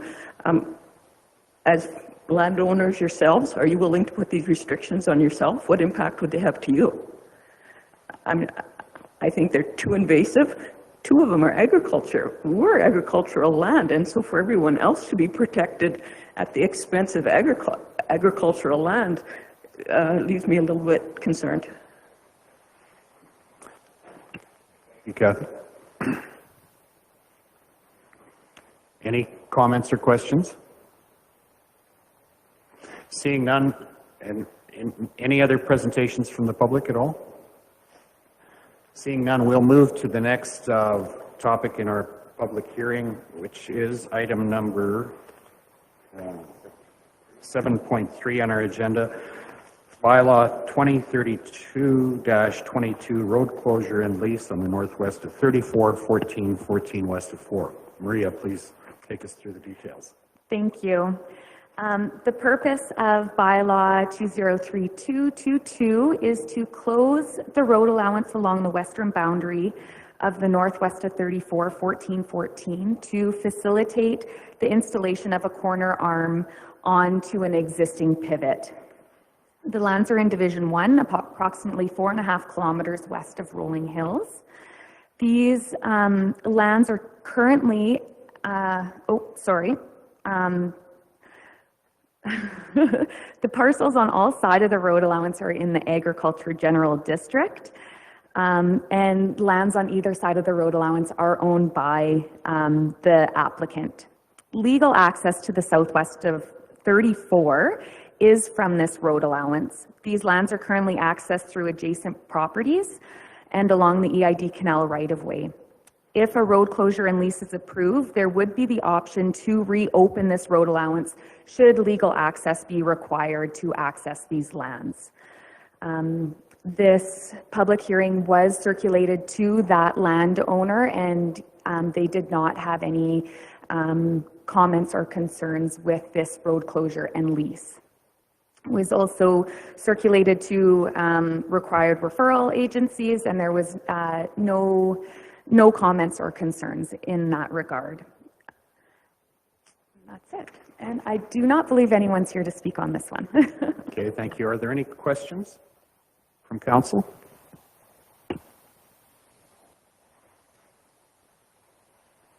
Seeing none, I think, thank you for that presentation, Maria.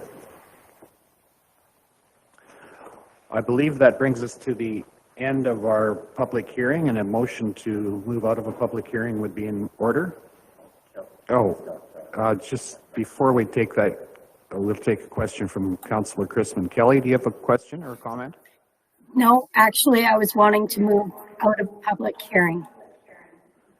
We'll accept that then. I had another, there's others thinking the same way in the room, so that's good. All in favor of moving out of the public hearing, please indicate. That's carried. Thank you. Let's get Mitch up here. He's been waiting. Yeah. And thank you to those who made presentations this morning. I am going to suggest that we go to item number, what's our number? 9.3. Mitch, you've been waiting patiently all morning to present. Please take the stand here.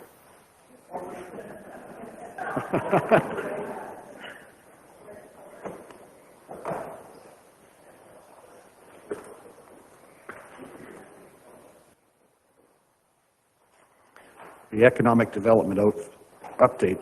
Go ahead, Mitch, please.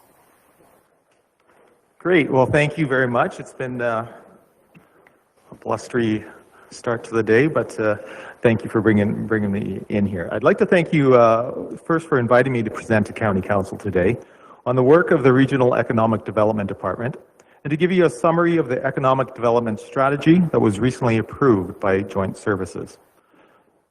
Then I'd like to present to you the review of the Brooks Region brand as requested by Joint Services and the options that were presented for approval. And finally, we'll give you an overview of some of the projects we're currently working on, and one in particular, the Alberta Advantage Immigration Program, which is fairly exciting, along with some of the other opportunities that will benefit the businesses in the Brooks region. I'm going to start with the strategic plan. So the Strategic Economic Development Plan is a 3-year plan that was recently approved by the Joint Services Committee.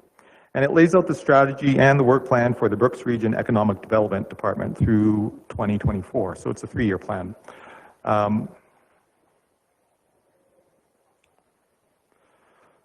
So the focus, there are 4 areas of focus that the strategic plan has. Business retention and expansion, workforce development, marketing, and tourism.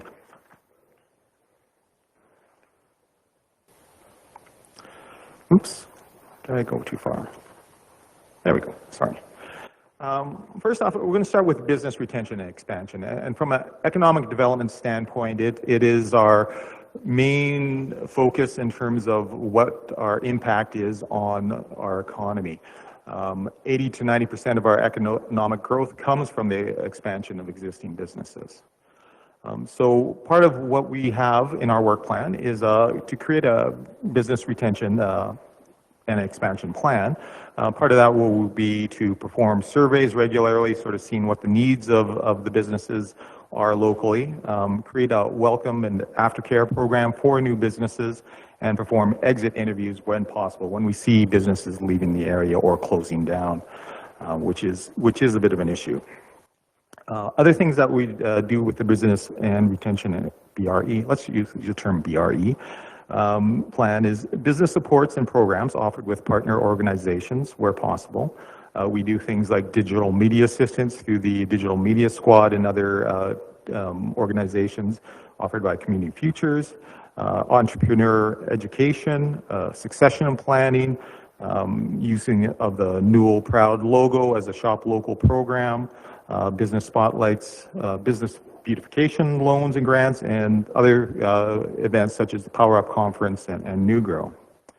As well, we have our business-to-business networking sessions. We've just completed our 4th since restrictions have been lifted. We had one yesterday, and it was well attended, and it was about innovation and the idea of an innovation network and innovation for entrepreneurs. So each business-to-business network is sort of an informal discussion on different topics, and we've had good response to them. Next, we'll look at workforce development. So this is an issue that we are constantly hearing from employers and other agencies as well, that getting qualified workers is an issue, and a lot of that was, of course, brought on by COVID. So part of the plan here is we will implement the recommendations from the workforce development strategy, which was developed pre-COVID, but it still has validity at this point. So we'll create a workforce development group to jointly address and move the strategy forward. A lot of it is going to be through our youth. So we'll look to expose young people to the opportunities that exist in the region, and then also upskilling and reskilling opportunities for workers that are maybe underemployed at this point in time. And of course, we'll keep promoting entrepreneurship and cultivating an entrepreneurial culture in the region. Other things we'll do is track ongoing vacancies, gaps in skill gaps in the labor market.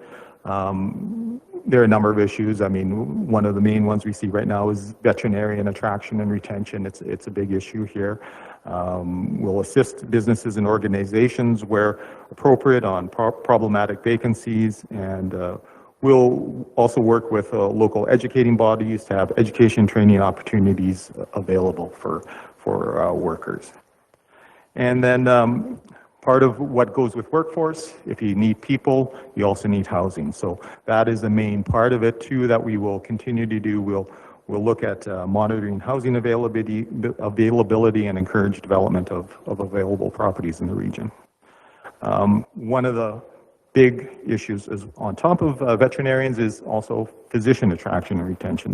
We have obviously some issues right now going on in Bizano that we're working with locally, and other things too. In terms of service providing, the idea of a one clinic model has been brought up too. So we're looking at all options here in terms of maintaining and improving the medical services in our area. And then finally, I'll touch on this a little bit later in sort of some of the upcoming projects, but the Alberta Advantage Immigration Program is a new and exciting program that we've been accepted to both streams of it. There's the Alberta Renewal stream, which will be about bringing employees, workers into our area, and also the Alberta Entrepreneur stream, which is bringing investors into our area who may be interested in investing in businesses around. Like I say, I'll come back to those programs a little bit later.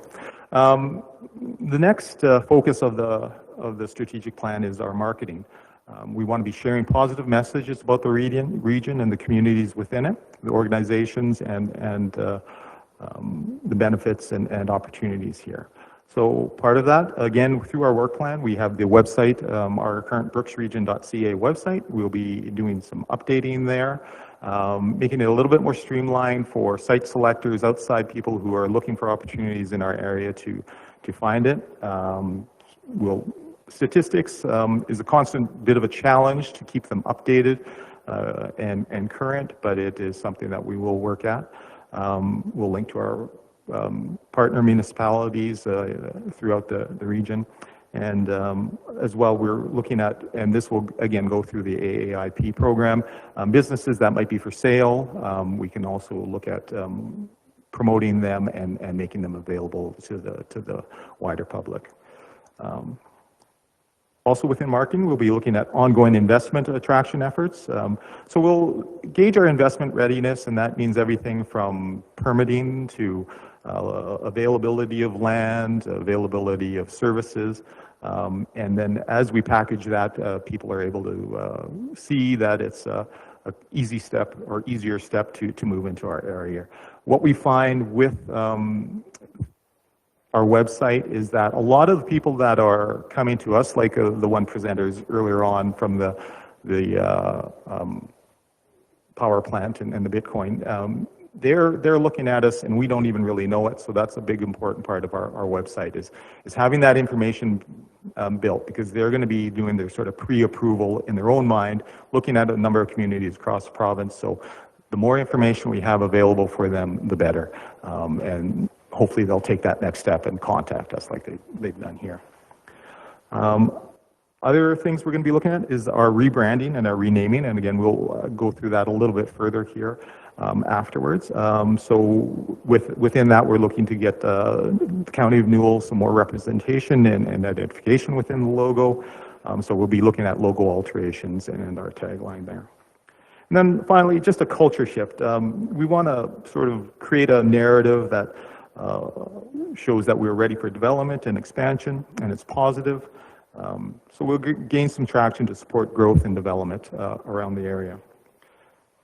One of the items that was mentioned too was sort of signage on the sort of Highway 1 and 36 corridor, sort of announcing where you're at and what it is. We have, you know, hundreds of thousands of people that go through that intersection on a regular basis, on an annual basis, and sometimes they might not know if they're between Strathmore and Regina. Maybe they think it all looks the same, but so we want to make them know where they're at. And the final focus of our strategic plan is tourism. Again, we want to share those positive messages about the area. Some of the areas that we're looking at are at, say, improvements at Lake Newell, things like the group camp area, I think is a topic that we're seeing is underutilized, and we'd like to see that benefit. Of course, the pathway that we're working on right now to the provincial park is a big one. And then also, again, this sort of goes back to parks. We want to sort of engage with them and find better ways to highlight some of the features that we have in our region. We had a meeting yesterday with MLA Fry, and we had some good feedback there, and she's looking to find ways to cut some of the red tape that when we have things like influencers or people coming to visit who might be able to promote our areas, there's a bit of a red tape in terms of them getting access to do photo shoots or whatever else. So we're looking to do something like that where we can get a little bit more recognition. So that's sort of just a brief overview of the strategic plan. Before I move on to the branding, I just want to know if there's any questions with regard to the strategic plan. Thanks, Mitch. Are there any questions? Dan, please. With regards to the group camp area in Kinbrook Island, has there been any progress on that?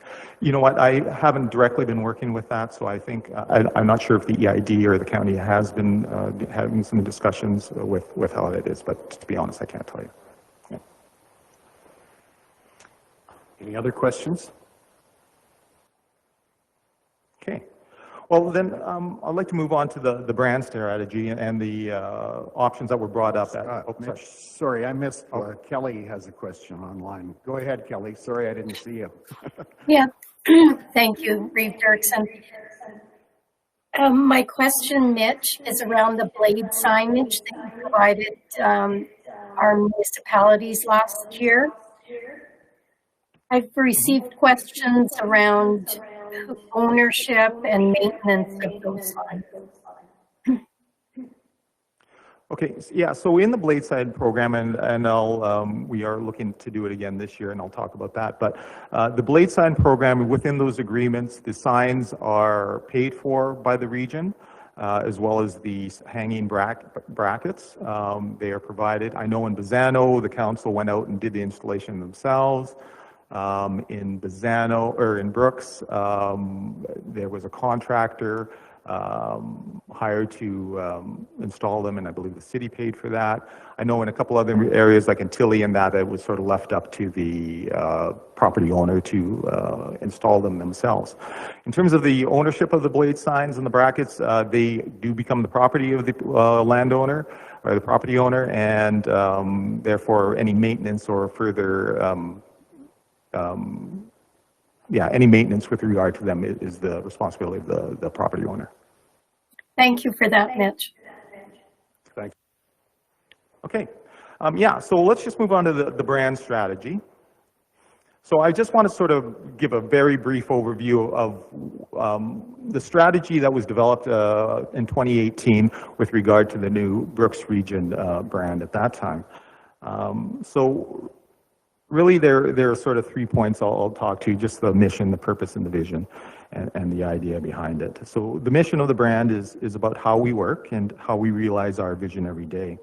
The purpose, our brand purpose, is to leverage our position as provincially, nationally, and globally, and also to new residents and investors to the region, to grow our economy and keep it strong and healthy for future generations.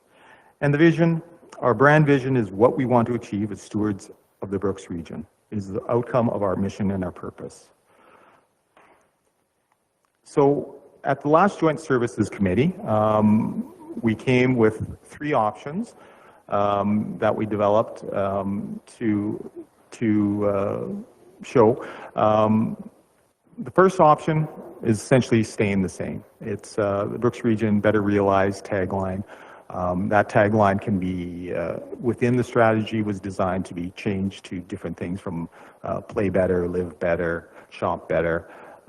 And also it could be used in combination with our partner communities. So it could say Brooks Region, Village of Dutchess, Brooks Region, Town of Bazzano as well.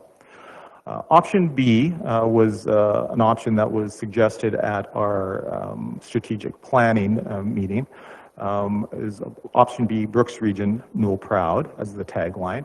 Initially, at the last Joint Services Committee, Newell Proud was similar in font size and weight as the Better Realized you see in option A. I believe it's Councillor Johnson actually just suggested that it should be a little bit bolder and more prominent, so that's what we've presented here with option B. And then option C is the Brooks Newell Region, just that, no tagline, as you can see it there. So actually I'll just go through my notes here. During our regional strategic planning session in February, the idea of providing the County of Newell with a more visible connection to the branding of the economic development efforts in the region was brought up. As part of the work plan developed during the sessions, the branding redesign was given a high priority, and staff were asked to provide some options on what the brand should look like. At the last Joint Services Committee meeting, we provided 3 options for the branding of the marketing material and digital assets of the region as they relate to business retention, expansion, and investment attraction in the region. The economic development brand is meant to provide an easily recognizable image that allows us to effectively reach our target audiences. That audience includes a cross-section of people and organizations with different aims. Local people and groups looking for support for their business ventures, individuals looking for new business opportunities to move into the area, including site selectors and corporate executives, and economic development agencies, local partnerships, targeted industries, media, and potential and existing residents. After looking at the various advantages and disadvantages of each option, we feel that option B, Brooks Region Newell Proud, provides the best combination of brand recognition and consistency while acknowledging the important place of the County of Newell within the region. In addition, it is a direct link to our Newell Proud branded Facebook page, which is our strongest social media platform. It receives the largest number of engagements, and it is our connection to local businesses while providing a valuable link to viewers outside of our region. Importantly, the option also allows us to maintain certain consistency with our operations at this point. It allows us to maintain our website and social media following that has been built up over the last several years.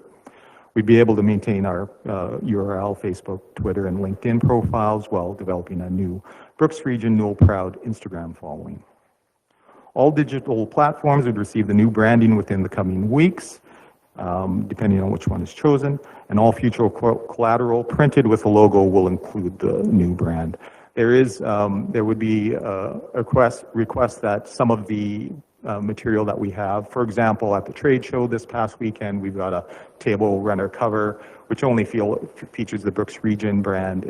If we can keep that asset for now, so lower some of the costs rather than going out and buying a new one, it would be great. But for the most part, anything brand new and anything sort of social media or digitally would be changed right away. And therefore, the Economic Development Department made the recommendation to the Joint Services Committee that option B of the branding options would be the favorite option of the department. So anyways, I'll just leave that open to questions, concerns. Thanks, Mitch. Are there any questions? Dan, go ahead, please. So option C would be the costlier option. It would be, but it wouldn't be a, I don't think it would be prohibitive. That's what I was going to ask was roughly, do you have an approximate dollar You know, figure? what would probably happen with that option, you'd probably have to create a new website, but because we already have followers on the old website, you might want to keep that website and sort of redirect them to the new one. Again, so you're just paying for a second website on an annual basis, which is not huge. The only thing with that is things like Facebook and Twitter and all those are a little bit touchy. It's tough to change that name without changing your identity. And so then again, it's maybe we lose some of those followers that we've built up over that time. And that's probably more of the concern with our continuity there. Yeah. Greg, please. Thanks. Thanks, Mitch, for your presentation. That's really good. Now, there's a couple things that kind of came up with me. Now, we're just looking at the brand change. We're not looking at getting rid of Newell Proud. We're not looking at getting rid of really anything that's any different than what option A is, other than putting Newell in the name. What's the difference from what option A is and option C is with respect to Newell Proud? Newell Proud is still not marketed on the brand or anything like that, so nothing needs to change with Newell Proud. Is that correct? No, Newell Proud is our shop local program. So we do various marketing materials with it. It is the name of our Facebook page. It's not the Brooks Region Facebook page. It is Newell Proud, because Newell Proud has been around longer than the Brooks Region brand. So the nice thing about this too is sometimes what we'll find at Newell Proud and vice versa with Brooks Region is that that connection isn't maybe clear. So this is a nice way of sort of connecting those two together, because again, that Facebook page is probably our most popular social media. It gets our most views, and so to have that connection between Brooks Region and Newell Proud would be valuable. Right. So as far as option A goes right now, Newell Proud is pretty successful. Yes. The way it is right now. Yes. Yeah. So I would think that let's keep it the way it is as far as Newell Proud goes on the Facebook, and then change this because we're only talking the Brooks Region logo, option A, of changing that to Brooks Newell Region. Without there's no connection to Newell Proud right now. There isn't, but that's what we're saying is that we would like to have that connection. Yeah, but there isn't right now. So what I'd like to see is have Newell Proud keep continuing as far as Facebook and the shop program. Keep it, try and connect it as much as possible within the website with what we're doing right now. We could have both logos or both Newell Proud and Brooks Newell Region together. I think it's really important that it is nice to connect them on the logo, but I think it's more important for us to have a Newell presence on that logo, larger, of equal size than Brooks. Sure. Because when someone's Googling Brooks, it comes up Brooks, and when someone's Googling Newell, it comes up Newell. If someone Googles Brooks or Newell with this new logo, it'll come up with both. Is how it's going to be presented. So it's going to be a bring in the entire region, that Brooks and Newell are attached to each other, and that's kind of what we're looking at, right? And that's what that's what I'm looking at as far as an advantage to having Brooks Newell region be bold together. Yeah, and I think over time you could develop that, you know, as one brand. I mean, again, it was through the initial design and strategy of the branding. It was thought that, or was found that Brooks was more identifiable, like from a outside. Again, this brand is definitely more of an outward facing. We're marketing this out to the community. You know, if you look at something like the Capital Region, it's a brand that you can visually identify to. So that I think is where it started from. I think with the original consultants, they basically Googled Brooks, saw everything that came up with Brooks. They Googled Newell, saw, you know, maybe not as many things. Yep. So now, when we Google Brooks, it'll come up with the Brooks and the Newell. And when we Google Newell, it'll come up with all the Brooks and the Newell. So I would think that the scope would be much better with that option C, and promote both together. I mean, Brooks is still in there, so it's not like it's not going to be in there. Newell is now in there if we go with option C, and I think it's a win-win for both Brooks and Newell with the option C. So that's just my feeling on it. I don't think the costs, as far as digital, I think Councillor Short kind of alluded to this, what the cost would be to rebrand those print material and things like that. And they may be outdated now. If it was back in 2019, there's a lot of that old print material that need to be redone anyway. And as far as the new URL, do we know what the cost would be to? I think it's less than a couple $100. Right? Yeah, it's not that much. Yeah, and then social media, the Newell Proud will still continue. So that's where we're getting the most traction is Newell Proud. Yes. Yeah, and it would be just with some of our other social media and the media that you might risk losing some of the followers or the connections, but again, you can build that up over time. Yeah. Okay. Thank you. Oh, you done, Greg? Yeah. Okay. All right, Adina and then Kelly. I see your hand, Kelly. We'll just hear Adina and then we'll. Well, I just wanted to say, I went through your strategic plan there, and all those beautiful pictures. 3/4 of it is in the county of Newell. So you've got it listed as Brooks Region. Most of your pictures are from Newell County, and so maybe a little misleading to somebody who's like, hey, I want to go to Brooks because look at the lake they got there. Mm-hmm. Well, yeah, but it's in the county. So that's why I would like to see Brooks Newell Region, because we need to work together. And also I'm very big about, everybody seems to have a website, and I would really like to see it streamlined a bit. So yeah, I would really like to see us Brooks Newell Region, one way to go, working together. It's all best for all of us. Thanks, Adina. Okay. We'll go to Kelly. Kelly, you have a question or a comment?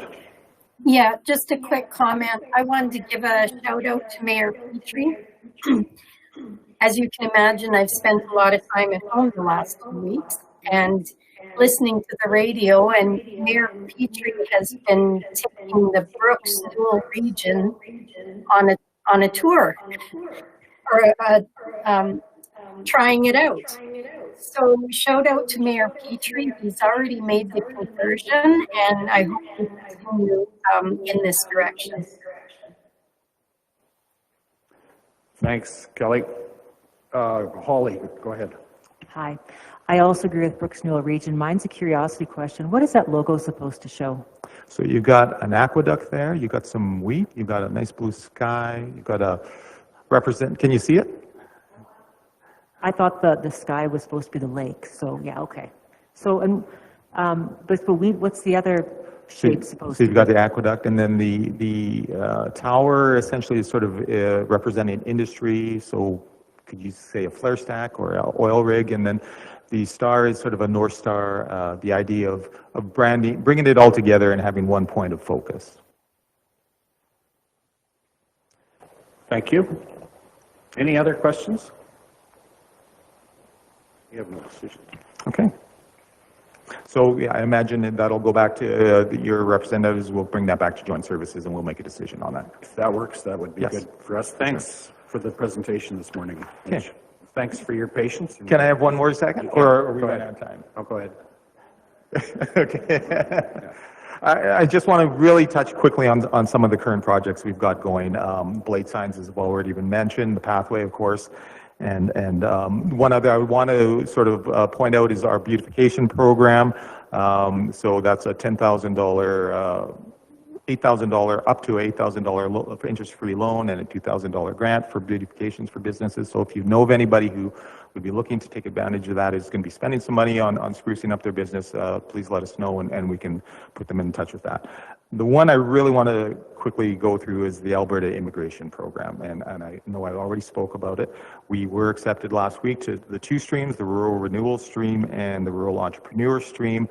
Again, these are, we'll be having more, we are very much in the first stages of figuring out our strategy here, but we will be giving you some more information on those programs. So if you know of anybody who's interested in bringing in employees, is having tough time with that, the program allows for a fast track of immigration. They get the permanent residency and fast track through immigration. So investors need to show that they have financial ability to invest in the property and the financial means to stay in our area. There's a commitment to the area. So all in all, a very great way to bring some new investment and workers into our area. So appreciate if you keep your eye open for that. Follow and like, as they say, on our Facebook and social pages, and we go from there.